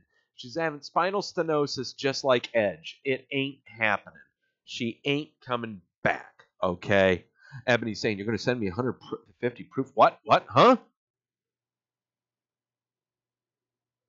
You guys don't know what you're talking about. You don't drink enough alcohol to know what you're talking about. Halftime Heat. Returning after 20 years. It's going to be an NXT 6-man tag team match. It's going to be involving Aleister Black, Ricochet, and Velveteen Dream going against Tomato Chomper, Adam Cole, and Johnny Gargano. We're pretty sure that this is all going to be pre-taped. It is not going to be live. So, yeah. Oh, it is streaming live. Oh, it's going to be streaming live. I don't know if they would have a crowd for this one. Whether it be the empty arena match that we had between Mankind and The Rock the last time we had a halftime heat, I don't know. But, yeah. Ebony says, I'll send you something for your WrestleMania locks, though. Oh. Okay. Just hold your horses. Okay. Everyone who's wanting to send me booze to drink, okay, just hold off. Just direct message me in private on the Twitter, okay? I know you guys love me being drunk and talking wrestling, and I love doing it too, and I like it when you reply to it too, okay? So, yeah, anything to fuel the fire. I hope this show survives another year.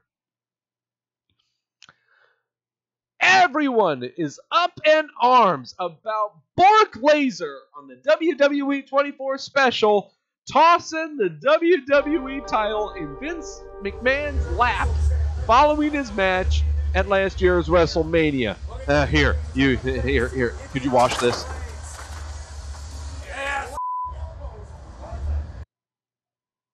Look at that white guy's face right there.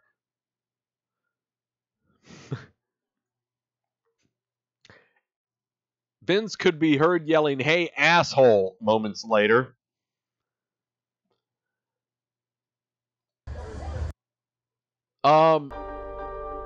Jason is saying there was no reason for them to show this. No, there is every reason for them to show this.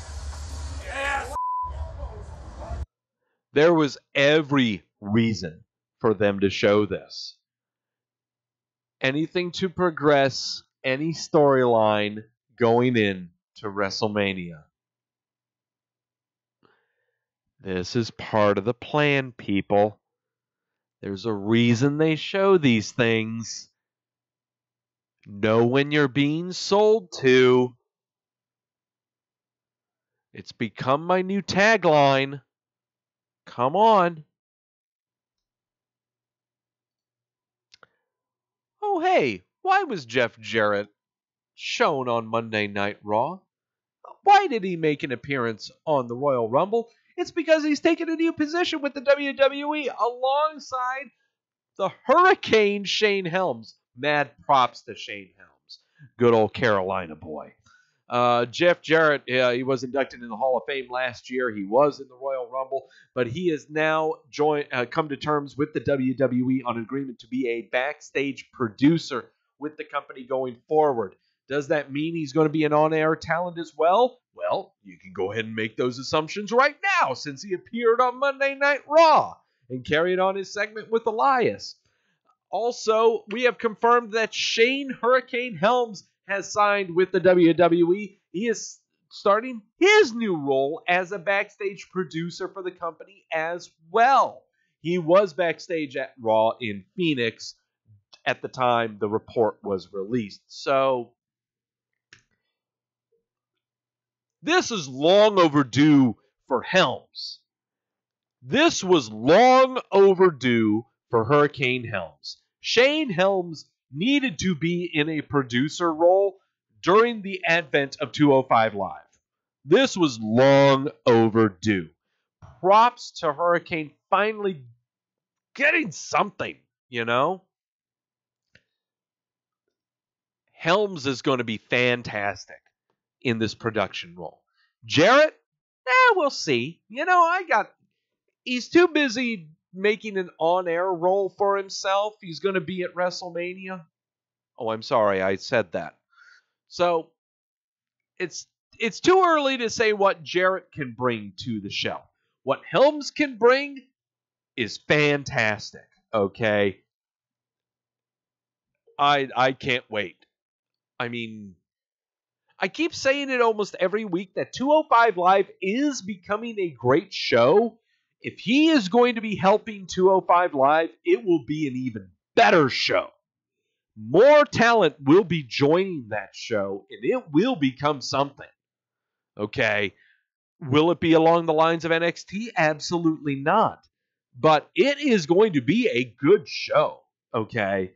If he's at the helm of it, I can guarantee it will be. WWE and UNICEF Kid Power announced a new partnership designed to empower youth. Doug, why are you talking about this? Because the WWE is doing philanthropic shit, making money and getting PR from it.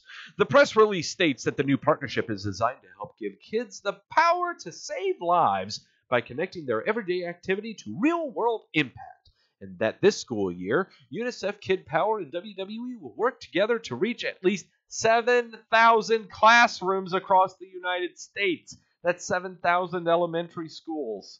That's at least, maybe, do the math, 50, about 120 elementary schools in every state. You remember the program Book It? There you go. Remember, I don't know, I'm very, very old, but do you remember going around in Halloween and carrying little cardboard boxes saying UNICEF for kids and having people drop change into them?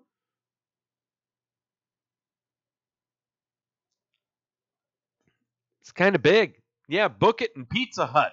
Amen, Andrew. Oh, God, I got me some mad pizza from the Book It program because I read Garfield comic books. I knew how to rig that system. Taught my sources to that.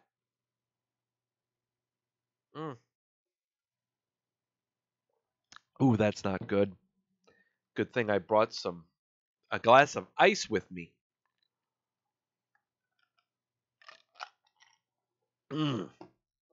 They still do the Book It program? That's fucking fantastic.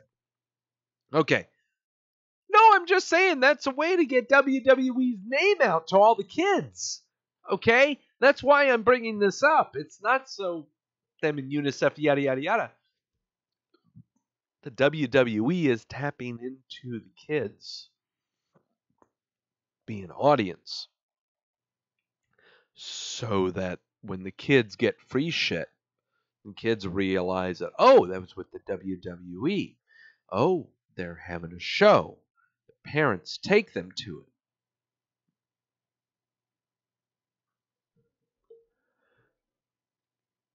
Other pro wrestling sites do not talk about this. Other wrestling websites do not talk about this. This is important. This joint project with WWE and UNICEF is a big deal. It is.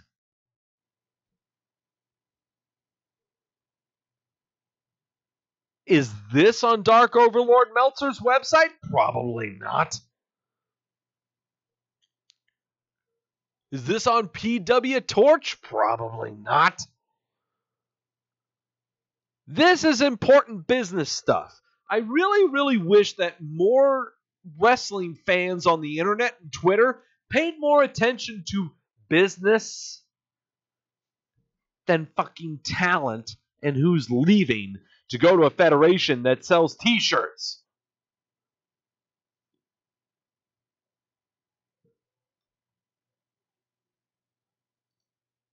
Finally, Elimination Chamber set qualifier for next week. Sasha Banks and Bayley going against Alicia Fox and Nikki Cross. But the more important news item is the future of Botch Club. I think only survived 2 or 3 episodes, where fan Alex Lopez from the Twitter asked Carl Anderson if any new episodes of Botch Club were on the horizon, and he said, I don't think so. I kind of believe that. That's not a work. Nope, I kind of believe that. Yeah. It was a nice little one-run thing, just like how the SmackDown cookbook, the cooking show thing is. I caught a couple episodes of it. It's kind of fun. But no, it's just a one-off thing. I need me some more Southpaw regional wrestling, though. Fandango needs to get on that shit, because that is fun stuff. Ebony, they only care about business when they need something nonsensical as to who they could win fantasy book. Yes, that's absolutely right. I love me some Southpaw Regional Wrestling. It is the greatest thing. I loved how people had a cow because they thought it was making fun of WCW and NWA and cable access. It was not. Oh my God. I love me Southpaw Regional Wrestling. The Butchers. Rhino is fucking hilarious. Okay. I need me more Southpaw Regional Wrestling right now. Doug, you're diverting from your show. Ember Moon was injured. Well, yeah. Alexa Bliss put it on her Twitter the following day, showing when she hit the moonsault with the knees on her arm, causing her to hurt her elbow. She's going to need immediate surgery, so she told the WWE peoples. Ember, we heard tonight on Monday Night Raw that you were injured and unable to compete tonight. Can you give us any more details on this injury? Last year when I entered the Royal Rumble, I wrestled with one arm. And this year was no different. Just sadly, I messed up my elbow really bad, and now I have to have immediate surgery. It's hard to be here right now and just see everyone competing and knowing that I'm on the shelf, and I don't know how long, but it is a while. So I'm trying to stay positive. I'm trying to stay as positive as I can be in this situation. So, you know, hopefully here's to the best, and I'll see you guys soon. Thank you, Ember, and best of luck in your recovery. Thank you. Right now, we don't know if this is from a break, if it's from a tear, if it's bone or muscle related. We don't know if this is a cleanup. We don't know. All that we really do know is that she worked through this injury throughout the Royal Rumble. She basically worked with one arm after getting hit with the Alexa Bliss moonsault. So again, we don't really know. All that we know is she's needing surgery ASAP, but we don't know if it's from a dislocation, a break, or a tear. We don't really know. It is incredibly unfortunate. She's not going to make WrestleMania. She's not going to make WrestleMania. And of all of the talents that are on Monday Night Raw that have been put in the weirdest of predicaments to try to boost themselves up and to try to build themselves of a character, she has been given the worst of all of them. I need you to imagine, well, first I'm going to bring up the injury list so that you can see who all is on the shelf. Ember Moon, for the past 6 months, on Monday Night Raw, has been put in purgatory. Absolute purgatory. Doing mixed tag matches, teaming up in random women's tag matches. She's never gone after a title at all. And I've asked 2 or 3 times on this show, what is so special about her? Why is she so great? There are a lot of things that you can blame for why Ember Moon is not in a higher position. The biggest one of them is Ronda Rousey. Rousey has been given the focal point of the women's Raw division. And Ember Moon was introduced into the stalwart show's women's division when they just put the number 1 mainstream star of the women's division into it. This was a bad move by the WWE. They should not have brought Ember Moon on Monday Night Raw. They should have kept her on NXT. With her being on the shelf, she'll be gone past WrestleMania. It's going to be hell to bring her back into any main roster. Would she do better on SmackDown? If you're shifting Lynch over to Raw, maybe not. Maybe not. Unless you're, and the thing is, I'm imagining them shifting Rousey to SmackDown to make up for the TV deal that's coming up in Fox in October. Ember Moon was given an incredibly raw deal. Man, she's in a really bad spot. It's going to be very, very tough. The only way that you can build Ember Moon back up is that she needs to be a focal point of some kind on a women's roster of some kind. So how do you do that? Shift Rousey on over to SmackDown, where there is Charlotte to go back and forth with, Asuka to go back and forth with. There's all kinds of stuff to do on SmackDown. On Raw, Becky Lynch is your stalwart for the, oh God, did I just spoil what I'm going to be saying is going to be happening on WrestleMania?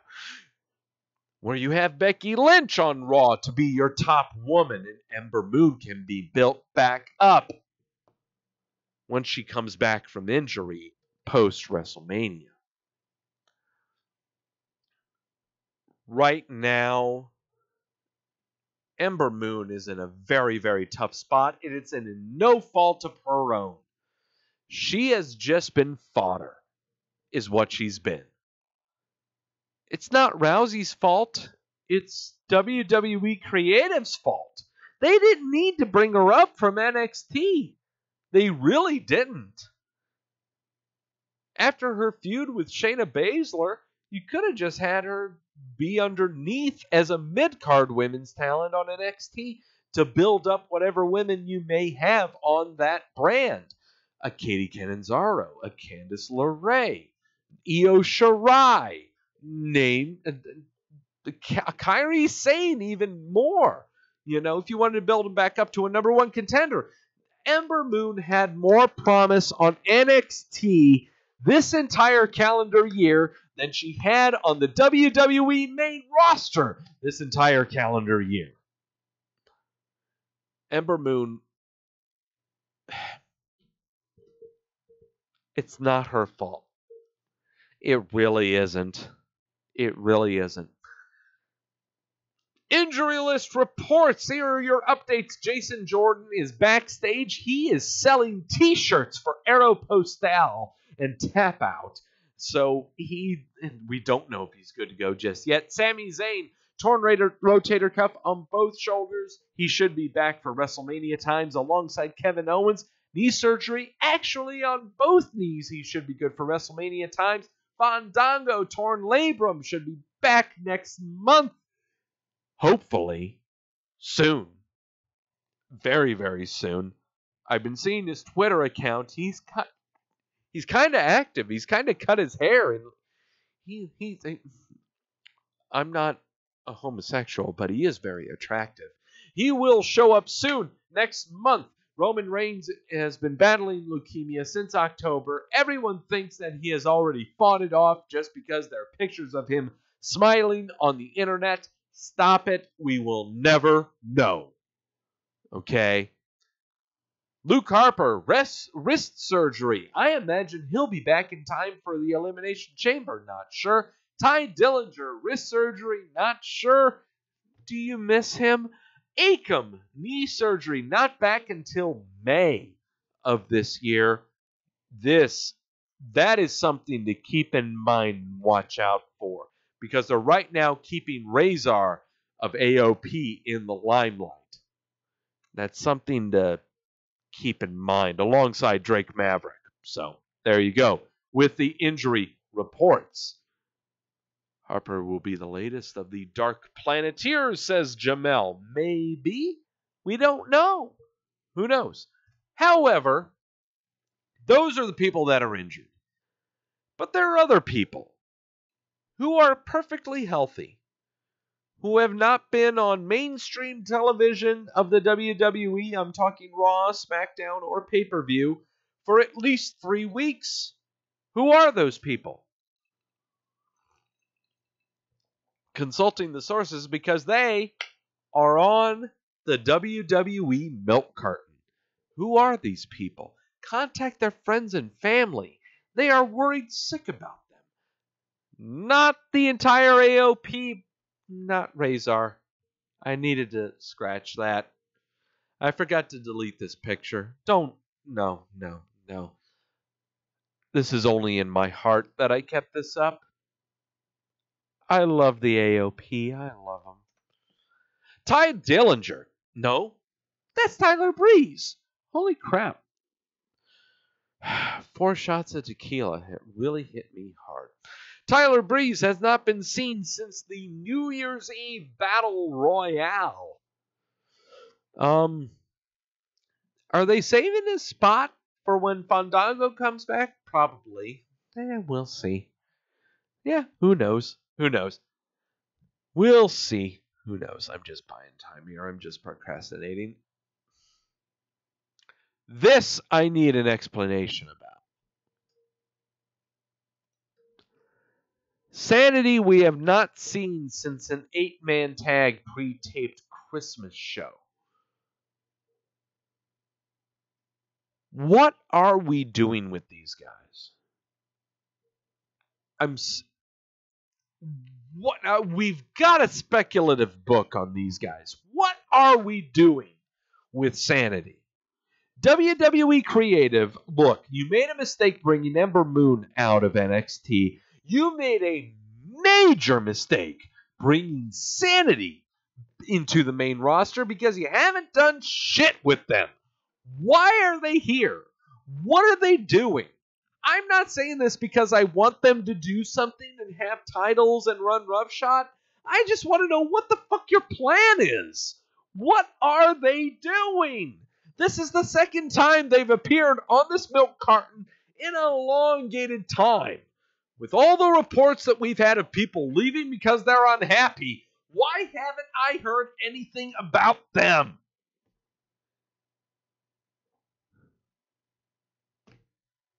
What are we doing?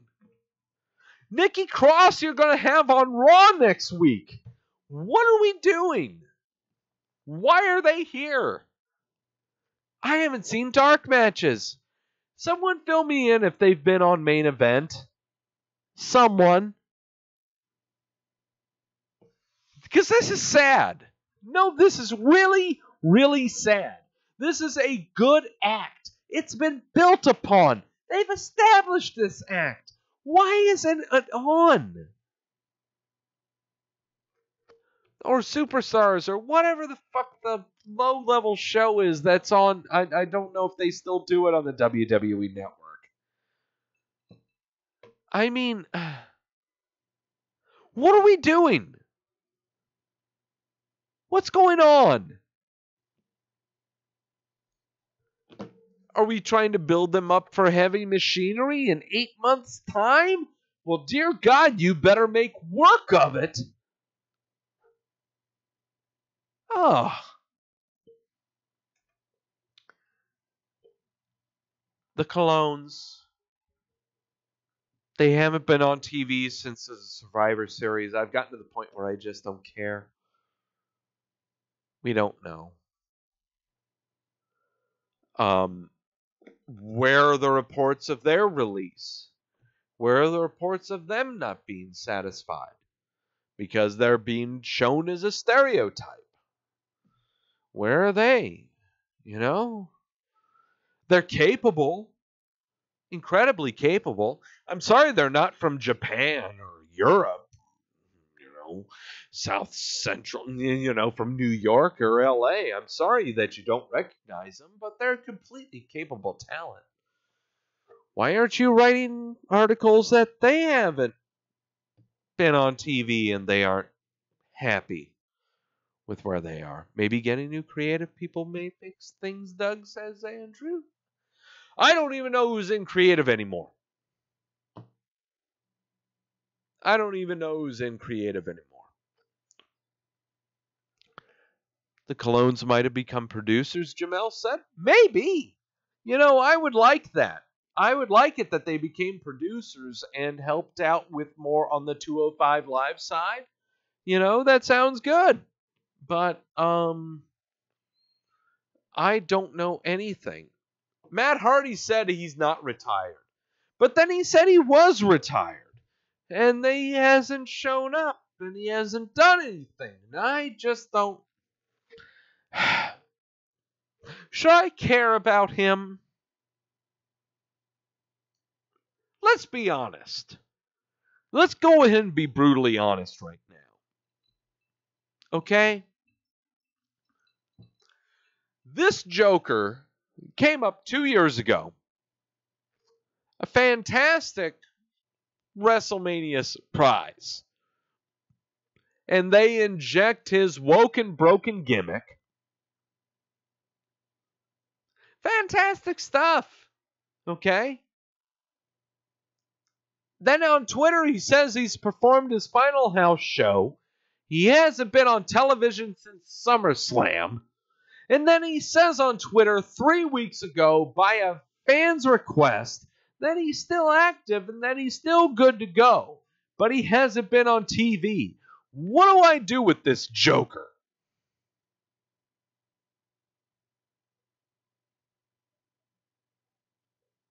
What do I do with this guy? As long as he is on the WWE main roster, he's going to be on this list. And as long as he keeps saying what he's been saying on every avenues of social media that all of you can say and see and respond to and get a reply from, I'm going to go ahead and say it. He's on the carton. He hasn't appeared since SummerSlam. At least we get something from Bray Wyatt. I mean, he was enamored by Daniel Bryan's belt. He showed off a belt that was made by the same company. I thought he was going to be in the Royal Rumble. I'm sure everyone else thought he was going to be in the Royal Rumble, but he didn't show up. That's okay. He's still under WWE contract. We don't know what's going on.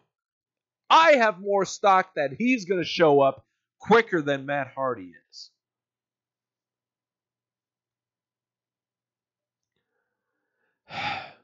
Jason saying that the Sanity is not on the current roster list. I'm going to do a quick thing of that right now, if you all don't mind. WWE.com/Raw Superstars. I'm going to go ahead and switch to the SmackDown so I don't have to go far. Alexander Wolf is right there on SmackDown Live. Shut your face. Please don't say that. I've got my sources. All right, enough of the milk carton. All right. There's a lot of stuff I really don't understand. I got shit to really understand. I got to talk about the shit that's going on with this week in news. I know I just went over some headlines with the week in the news, but there's been way more important shit to talk about that we released here on Wrestleview.com, but also that people have been losing their shit for the past week and a half, leading into the Royal Rumble, going outside of the Royal Rumble, and All Elite Wrestling inside their mind, fantasy booking organizations, and all kinds of competitions. Apparently, people are noticing that people are not on TV and speculating, rumor mongering about stuff that's not really happening. First, I want to talk about the real stuff. Hideo Itami's contract is going to be finishing up here at the end of the month. He's stopped all of his contractual bookings. His final booking with 205 Live is happening.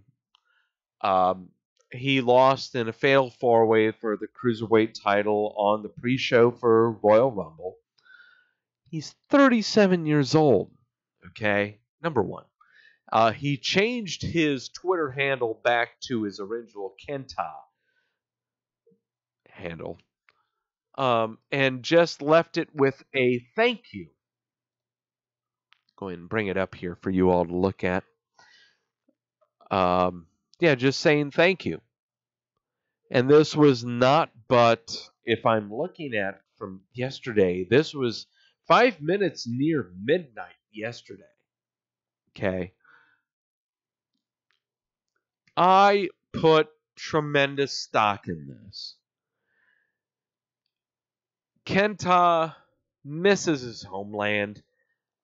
They've only traveled there once out all of the calendar years that he's been with the company. He's only been with the company for 3 to 4 years, and he's only traveled to his home country, Japan, twice.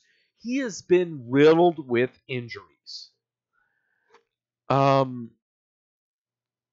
Kenta misses his home. Of course he's not going to re-sign. He's going to want to go back. I totally get that. So, just with 2 words on a tweet, everyone immediately thought that he was leaving. Would that have happened if not other shit happened that I'll talk about? I don't know. But I completely buy this. There's no cynicism or anything with this. The cat was dealt a bad hand. Got injured way too many times. Was never really able to build up a character within NXT. Not alongside the group of 5 that he was with Neville, Kevin Owens, Finn Balor, and Sami Zayn. I mean, that was the class of 5 of NXT that he was placed into. He got injured. It just didn't happen. So, he's been with the WWE for 5 years, says Jason. I got you. Yeah, Kenta, I'm sorry, dude. Yeah, more power to you. Oh, please, sign up with New Japan. But you're 37. Can you do anything? He was really dealt a bad hand. Okay, he was really dealt a bad hand. I believe this one.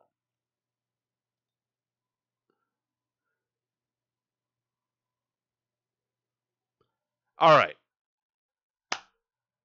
Let's talk some big stuff here. Okay. So,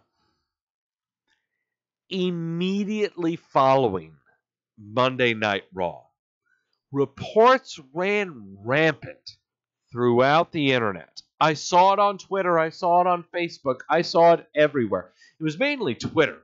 I saw it everywhere about Dean Ambrose was saying he was out, that he was done. He didn't like how creative was going on.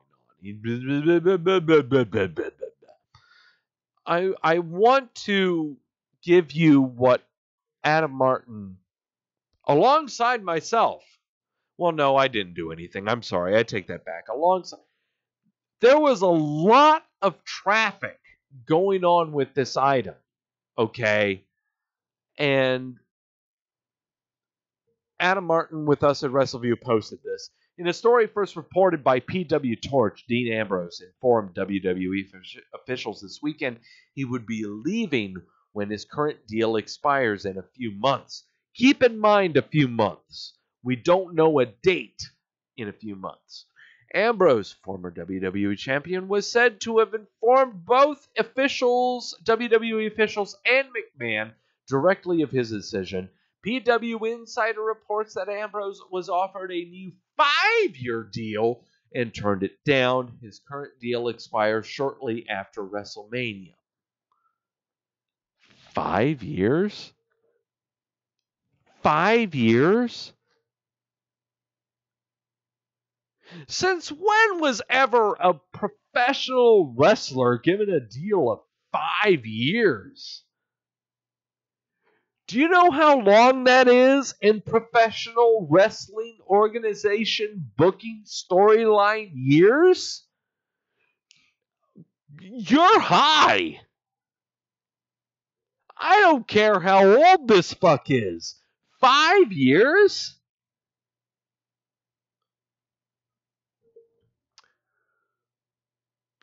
Ambrose has been under contract with the WWE since 2011, where he first started with FCW in developmental territory and transitioned to NXT. He was brought up.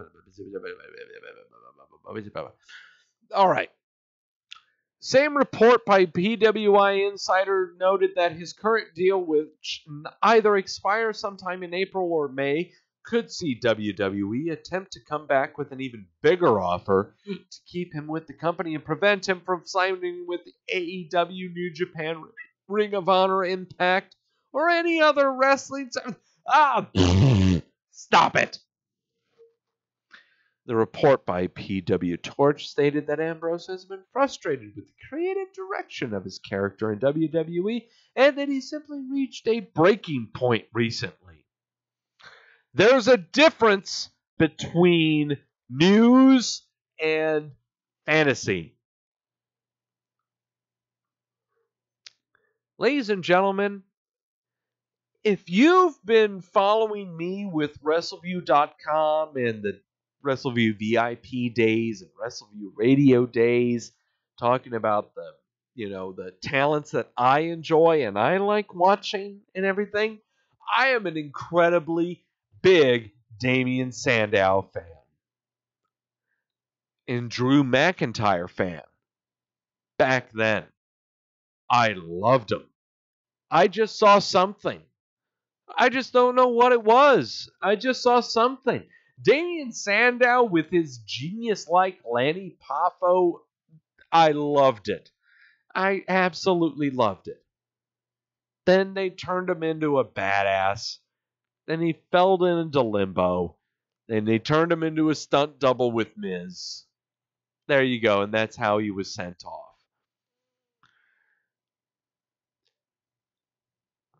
If I'd known any better, I didn't like his badassery. I would have kept him with the attaché briefcase that he had with Money in the Bank and just kept him as the pompous ass.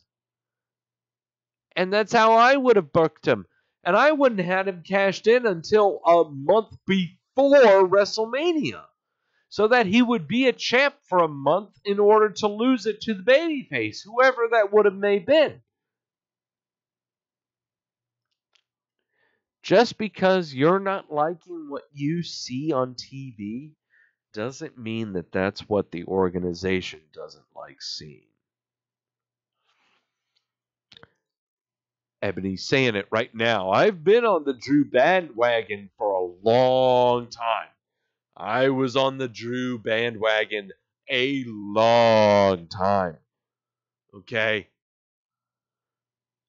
This shit right here that was purported by P-Dub Insider and P-Dub Torch about Dean Ambrose, he doesn't like how he's being booked creatively. How the fuck do you know? Have you talked with him personally? Have you talked about what he would like to be doing creatively? Stop it. For all we know, he would want to be the Lucky Charms leprechaun. We don't know what the fuck he wants to do. Shut your face. This is the argument, and I know I have other stuff that I want to get into, but this shit right here, this is the argument you always hear from professional wrestling news sites that are citing people are not interested in that right here. Frustrated with creative direction of character. They're not given any free form. They can't be who they want to be. That they just can't be given control. They can't just do what they want on live television. That's being broadcast between a live audience of well over 15,000 people and a live audience of well over 3 million people. Shut your face! Stop it! You have no idea everyone who types this sentence of creative control, of not reaching a breaking point, every one of these people that type this sentence wish they were working in professional wrestling. Wish they were a booker. Wish they were a writer. Wish they were a creative writer. But they just never had the means. They just didn't go through school. They just didn't have the education, didn't have the connections, the networking capacity, the able to talk. I'm calling all of them out. I'm calling all of them out. You don't know this sentence. If a performer reaches a breaking point, you don't know that. Not unless you talk to them personally. And there's no way in hell that you spoke to Dean Ambrose personally within the span of 16 hours. Shut your face. This report that was given about Dean Ambrose being frustrated creatively and imaginatively was within 16 to 20 hours past Raw on Monday night. It was running rampant from Twitter. I didn't go to work on Tuesday until later in the afternoon, and I was fixated on this. I wish I would really like to do a discussion with Adam Martin about this, how this story came about Dean Ambrose, because I was watching it just unfold before our eyes. In the early morning, 8 o'clock in the morning, I wake up at the ass crack of dawn every morning, okay? I got my coffee, I got my Twitter, I got my political news going on. I'm trying to get my fix in for the morning so that I'm educated for the rest of the day. Holy shit. Oh, but who was the first website to confirm directly from WWE that it is true that Dean Ambrose is going to be departing when his deal expires? It's us at Wrestleview. As reported by Adam Martin. Earlier today, we covered reports by PW Torch and PW Insider that Dean Ambrose planning to depart the company when his deal expired after WrestleMania. WWE just issued the following statement to us at WrestleView, confirming the reports and revealing that his deal was expiring in April. Dean Ambrose, in parentheses Jonathan Good, will not be renewing his contract with the WWE when it expires in April.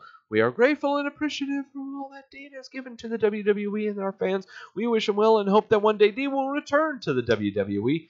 The reports earlier today indicated that Ambrose was offered a new 5-year deal and turned it down, blah, blah, blah, blah, blah, blah, blah, blah, blah. So, we got the word first from WWE. This was given to us directly from the WWE. Directly. I'm talking before 12 o'clock noon. Around 12 o'clock, 1 o'clock hour of that Tuesday, we got that word.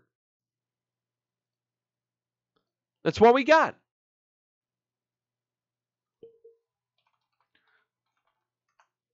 You're going to have to forgive me here, but I'm now trying to find other stuff that I should have planned.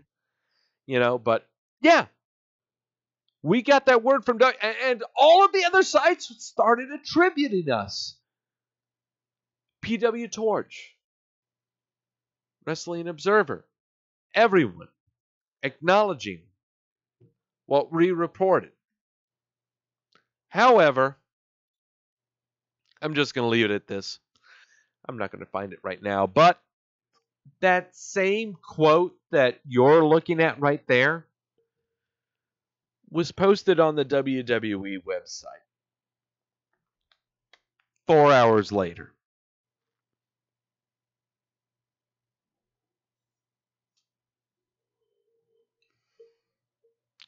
Let me consult my sources.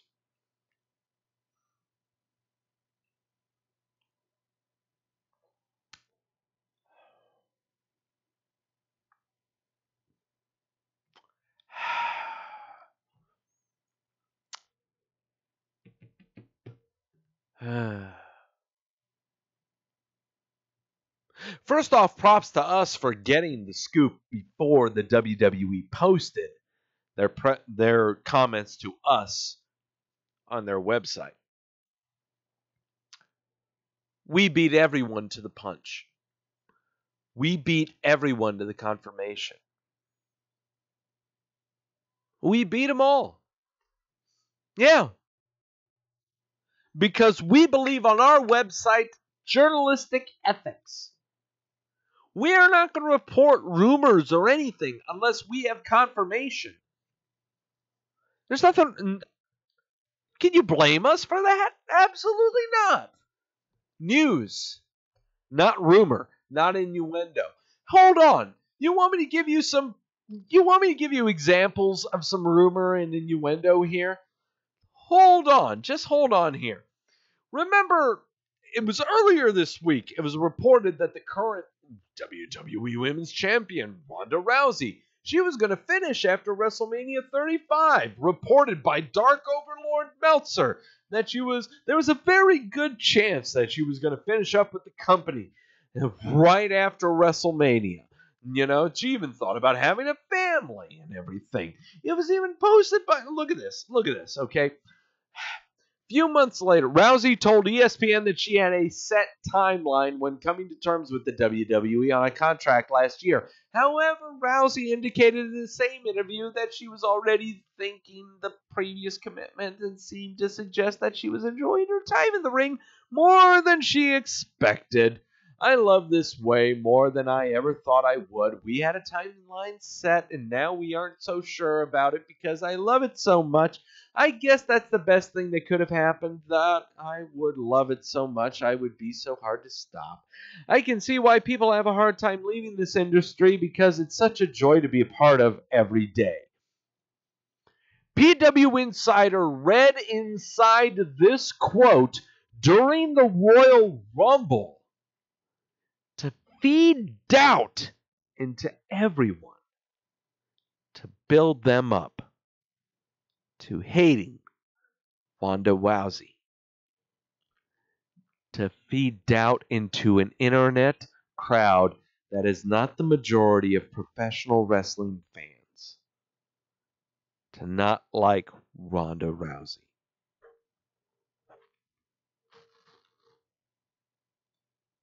A day later, the WWE issued a statement.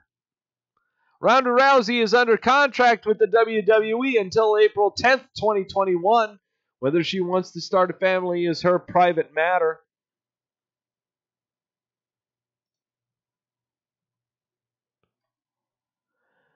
There was a reaction to Rousey thinking that she would be leaving. Becky Lynch fed into it. This was last week, people.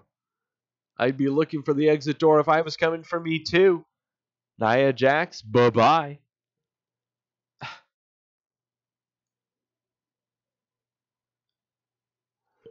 Workers working those who work the workers but are working the worked.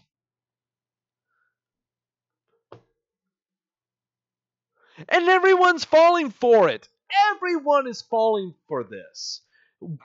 Is this because of All Elite? Is this because everyone is so infatuated with the fact that there is another organization starting up, anyone can join up to it, and anyone can go to it? Is that what it is? Everyone's having a fucking wet dream of professional wrestling right now. That is not a sport.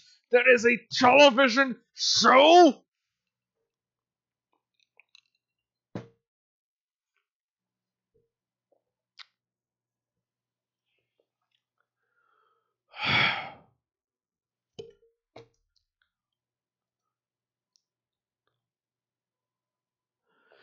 You think that's bad? They did the same thing with the fucking Revival 2 weeks ago. in an update to a report last week, and this report that we posted on our website was on last Friday.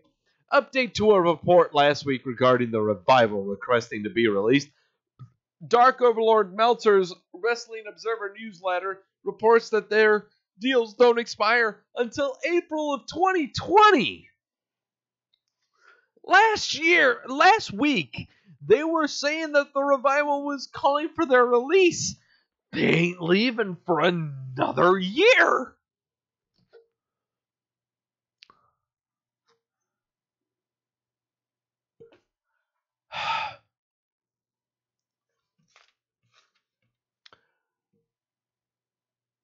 You need to know when you're being sold to and when you're being worked.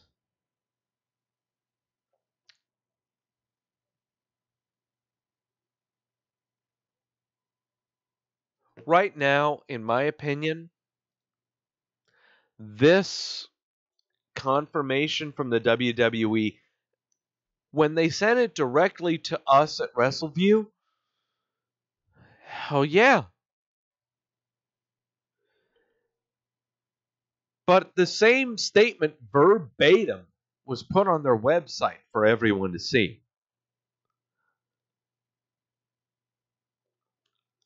I have to give this a wait and see approach. I have to. I can't call the Ambrose story a work. I can't call it news. Just because I just need more time. It's less than 48 hours. This thing's been running rampant. And with the speed that this story was going, alongside of Revival story, of people saying Sasha Banks wanted to go to independent wrestling, that Maria and Mike Kanellis wanted to ditch 205 Live, and WWE to go back to independence, and Maria actively denied all of them, I've got to give this time. I have to give this story time. I would love to set my rebar into the ground and set up our foundation with this. I need another week. And the ironic thing that I'm saying that I want to give this another week, the ironic reason that I want to give this is the same reason that everyone has ever given a report revolving any of these people involving anything that I've just said. Reason I need to give another week? What's going to happen on Monday Night Raw?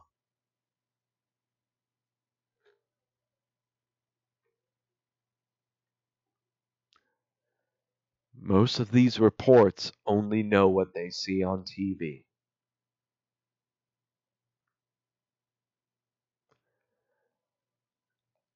I'll be honest, a lot of the stuff that I see with and you should damn well know with my sources, it's what I see on TV. The only reason that I say that I have sources and I'm better on my speculative booking is that I'm just not in the bubble. I will not get in this bubble. It's a bubble that looks delicious, but as a fan, I just can't get into. I want to enjoy myself. I'm not going to let websites tell me what's happening. And I'm not going to let companies that are in charge of what's happening tell me what's happening. I'm just going to watch and enjoy.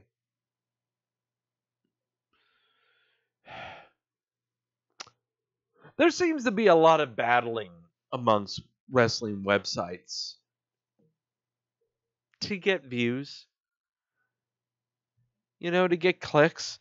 Please I want you to, please, don't get cynical with me. Please stay with me. Us at Wrestleview are not trying to be clickbait. We are not PW Torch. We are not Wrestling Observer Newsletter. We're not Dark Overlord Meltzer. We're not fucking Mike Johnson, who's been denied so many newsletter stories for the past 2 years. We confirm. We affirm. I just need you all that are watching me right now, and I'm affiliated with Wrestleview, and I love being part of Wrestleview. My role with Wrestleview is not a journalist. It's a pundit. I'm a columnist. I'm an opinion guy. I don't... Sources. I don't have sources. Other people have sources. We also attribute other sites that have sources. Need you to understand that what I think is not necessarily what's going to be fact. I only try to bestow upon you what I think is happening just by reflective history. Okay? That's all it is. I need to wait a week. Because I'm like you. We all watch the goddamn shows on the television. We all try to find out what's happening behind the curtain, even though, damn it, we're trying to enjoy the show. We think too much. That's why we're wrestling fans. That's why we've been watching this show for so long. That's why we kind of have a little fun with it. But we know when to not take advantage of the fun that we're trying to have and let that be everyone else's fun and try to rope in clicks.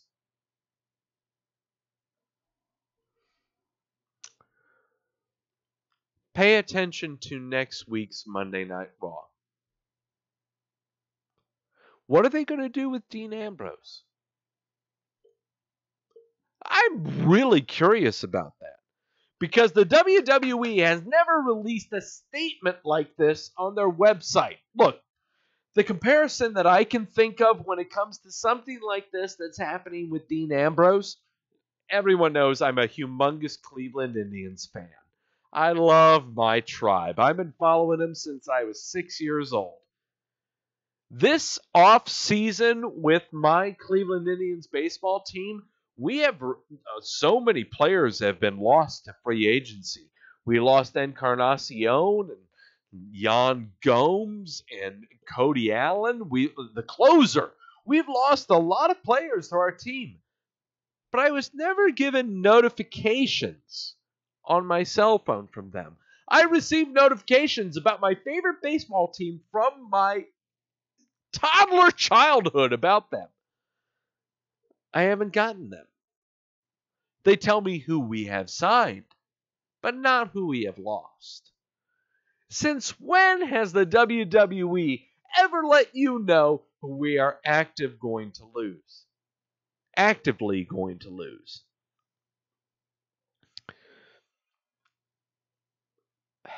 I need to wait until next week with this Ambrose story, but this is work. I really think this is a work. But I really won't know until next week. And I'd rather be put on the train of it being a work and it go off the cliff rather than be it true and keep going forward. I'd rather it be that. Oh, by the way, with all the news about people leaving and not being happy with creative, the Revival and Sasha and Mike and Maria Kanellis and Ronda Rousey and all of them, where's the news about Lars Sullivan? Where's the news about Lars Sullivan? We finally get something about him. A tweet by his, social consultant.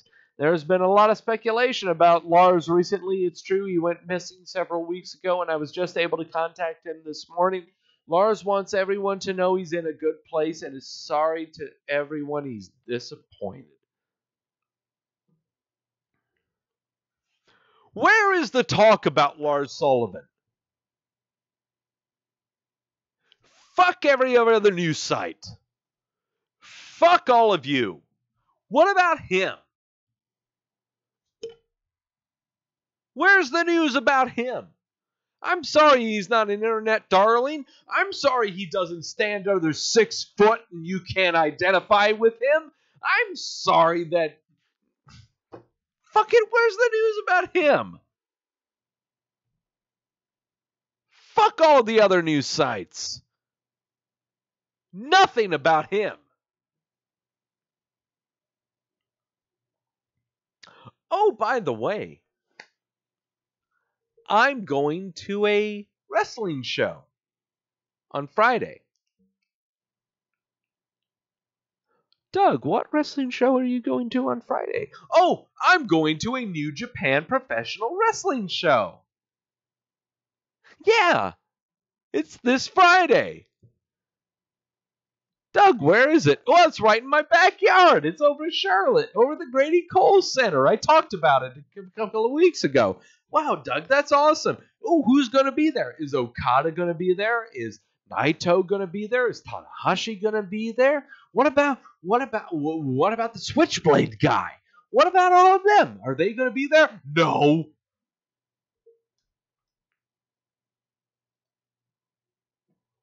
Here is your card for New Japan Pro Wrestling New Beginning out of Charlotte, North Carolina this Friday. I got Juice Robinson defending whatever the fuck title he has against Beretta. Tracy Williams and David Finlay versus Rocky Romero and Chucky T. Alex Coughlin versus Davey Boy Smith Jr. Ugh. Jonathan Gresham and Jeff Cobb versus Brody King. And Marty Scurll's going to be there. Oh, cool. Tracer X versus Great O'Karn? Huh? John Schuyler and Colt Cabana. He's a funny Jew, I heard. Versus Shane Tyler and Lance Archer. Vance Archer. He played a plastic guitar in Impact. I heard about him. Carl Fredericks versus Carl Connors. Huh? New Japan Pro Wrestling without anyone who is Japanese. Doug, you should get a refund or sell your ticket. No, I'm going to this. This sounds like a train wreck. I love me a train wreck. Especially when it's a train wreck full of people who bought tickets expecting Okada. Oh, this is going to be good. I can't wait to be at this show. To be with all of those people who are so angry, so white, so in their 20s, that spent their paycheck to be at this show so that they could identify with nothing that shows up. I can't wait. Oh, I'm not going to get injured. Oh, don't worry. Oh, don't worry, Jason. I'll be just fine. Nah, all the prepping that I'm doing and the drinking that I'm doing on this show right now, I'll be doing for that show. Just so, if you're watching this right now, if you're going to be going to the New Japan New Beginning show in Charlotte, give me a ring on my DM. At Doug Wrestleview on Twitter. Please get in touch with me. I have the entire Friday off going into this show. I scheduled it off. Okay? I wanted to prep for this show. I wanted to tailgate for this show. I wanted to talk to people about this show. Okay? This is going to be amazing. This is going to be a treat. Okay? Whether you blame this on the government, shutdown that we had last week or not, I don't care. They should have had the visas lined up. They announced the show a month and a half ago. Can't blame Trump on this one. Yeah. All right. Oh, shit. Oh, we got a speculative book. Oh, crap. We've still got a speculative book. This is not going to take too long. Okay. Hold on. I got it. All right. I got to switch to this thing. I've got to switch to my cam. Where's my thing? I've got to make it go the other direction. Oh, hi. How are you? Okay. So, WrestleMania Whiteboard. Huh. So, 2 weeks ago, I said that at WWE headquarters, they have a tremendous whiteboard where they book WrestleMania 9 months in advance to figure out who they're going to have at WrestleMania. 2 weeks ago, I attempted to book WrestleMania. We are now post-WrestleMania. It is now time to look at how we are doing right now since I tried booking WrestleMania 2 weeks ago.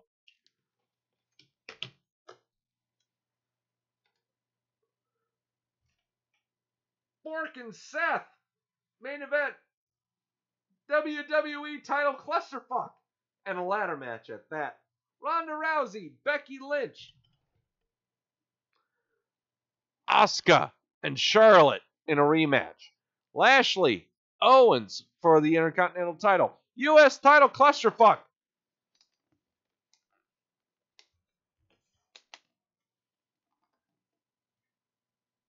Raw tag team title clusterfuck. SmackDown tag team title clusterfuck. Miz and Shane, no DQ. Braun and Drew, no DQ. AJ Triple H. Those are my 3 grudge matches. So,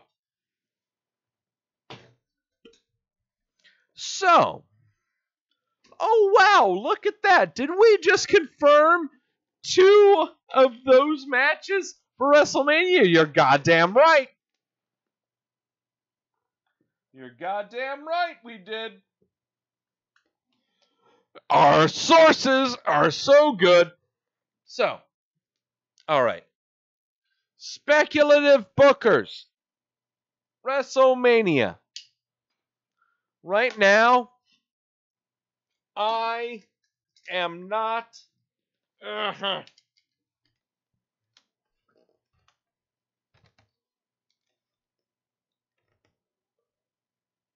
I'm not feeling Braun Drew.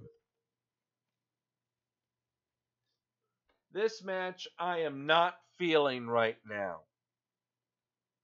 The only reason I'm not feeling this match is because of all the shit that's going on with Karen Borbin and Kurt Angle.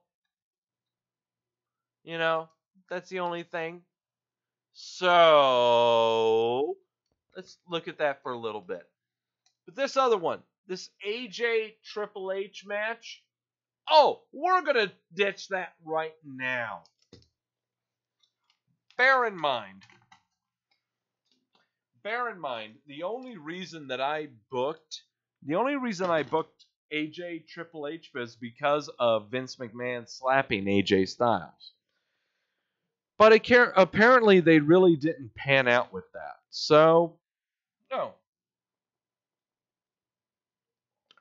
You know, it's time to read the WWE for what they're worth and know when we're being worked.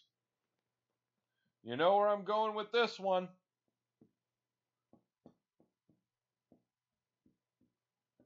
You know where I'm going with this one. Oh God, I spelt his name fucking wrong. Yep. You know where I'm going with this one.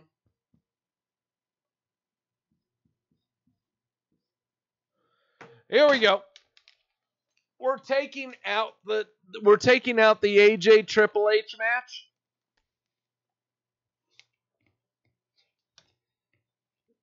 Dean versus Triple H in a hardcore match. Of course we're going to do this. If this is all about Dean's contract negotiations, you're goddamn right it's going to be a hardcore rules match. It could be an asylum match for all we care. Remember that shit? Yeah.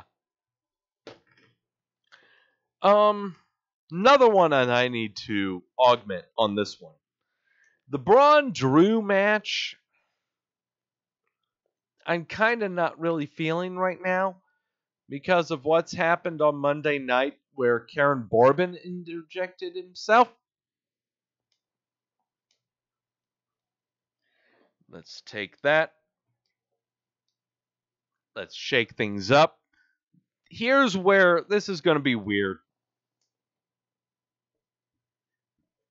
This is going to be very weird just because there's too many stipulations involved with this one. Oh God, there's not enough space. Hopefully you can read it. Tag team match.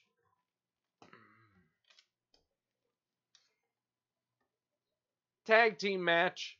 Tag team match. Braun Angle versus Drew and Baron. And this is going to be in a retirement match. This is going to be a retirement match. Yeah, I know. It's incredibly far-fetched. I don't know. I don't know if I can really change anything else on this whiteboard. I mean, WWE title ladder match? Daniel Bryan's going to retain at Elimination Chamber. I'm still carrying on the Lashley Owens Intercontinental title. That's going to happen.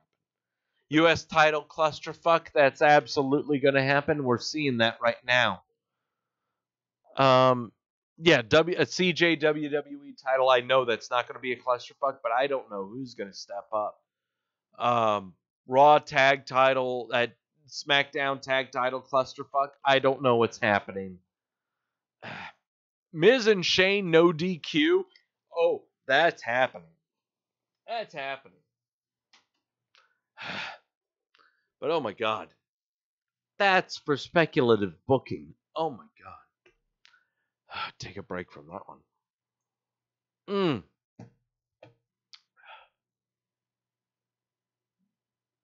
That is Wrestleview Weekly for January the 30th, 2019. Our 1-year show. My God, my hair is going everywhere. I'm very meticulous about my hair. Sorry about that. Thank you so much to everyone who showed up in the chat room. Andrew, Ashley, CJ, Jamel, Shifty, Tony. Did Frank show up if he didn't? Oh, fuck him. Baka, whatever the weirdo name that I said at the beginning of the show that showed up. Yes. Thank you. No, I'm not drunk. Thank you all for showing up so much on the... Oh, Ebony! Oh my God! Ebony showed up. I'm so sorry. She sent me... Oh God. Here's a story. Here's a story about Ebony and myself. In that I should go ahead and say that Ebony, one Christmas, sent me a package of chocolate-filled tequila bottles. Well, liquor bottles. And, yeah.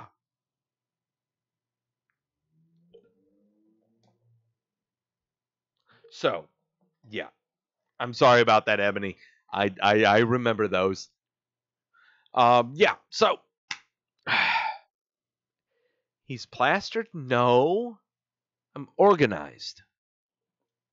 I'm organized. This is what happens when I rely on others to make my lock picks, people. All right. That's going to do it for Wrestleview Weekly. You know it's always a great show when it gets through the final hour. Tune in next week on this channel of Wrestleview. By God, if you have not subscribed, tell people to subscribe because drunk people talk about wrestling. Mike and Victoria will be on next Monday to cover Raw, post-Raw, talking about how Dean Ambrose is leaving the company. And then catch me next week while I will be much more sober than I am right now because people jeopardized my health. So, yeah. That's going to do it for this week. Thank you all so much for stopping by. It's been a year. I hope to go far more after this. No, seriously. No, I'm being serious. This is not the alcohol talking. I love doing this show. I love doing this with all of you in the chat room, all of you listening right now, and all of the responses. No, thank you all so much for being a part of this. It makes for great discussion in this weird, wacky, fucking form of entertainment that we call professional wrestling. Hope to see you all with me throughout the next year. Might be in different locations. Who knows? But thank you all so much. Happy birthday to me. It's been 1 year. Here we go. We'll survive another as long as I know a little more about professional wrestling. Know when you're being sold to, guys.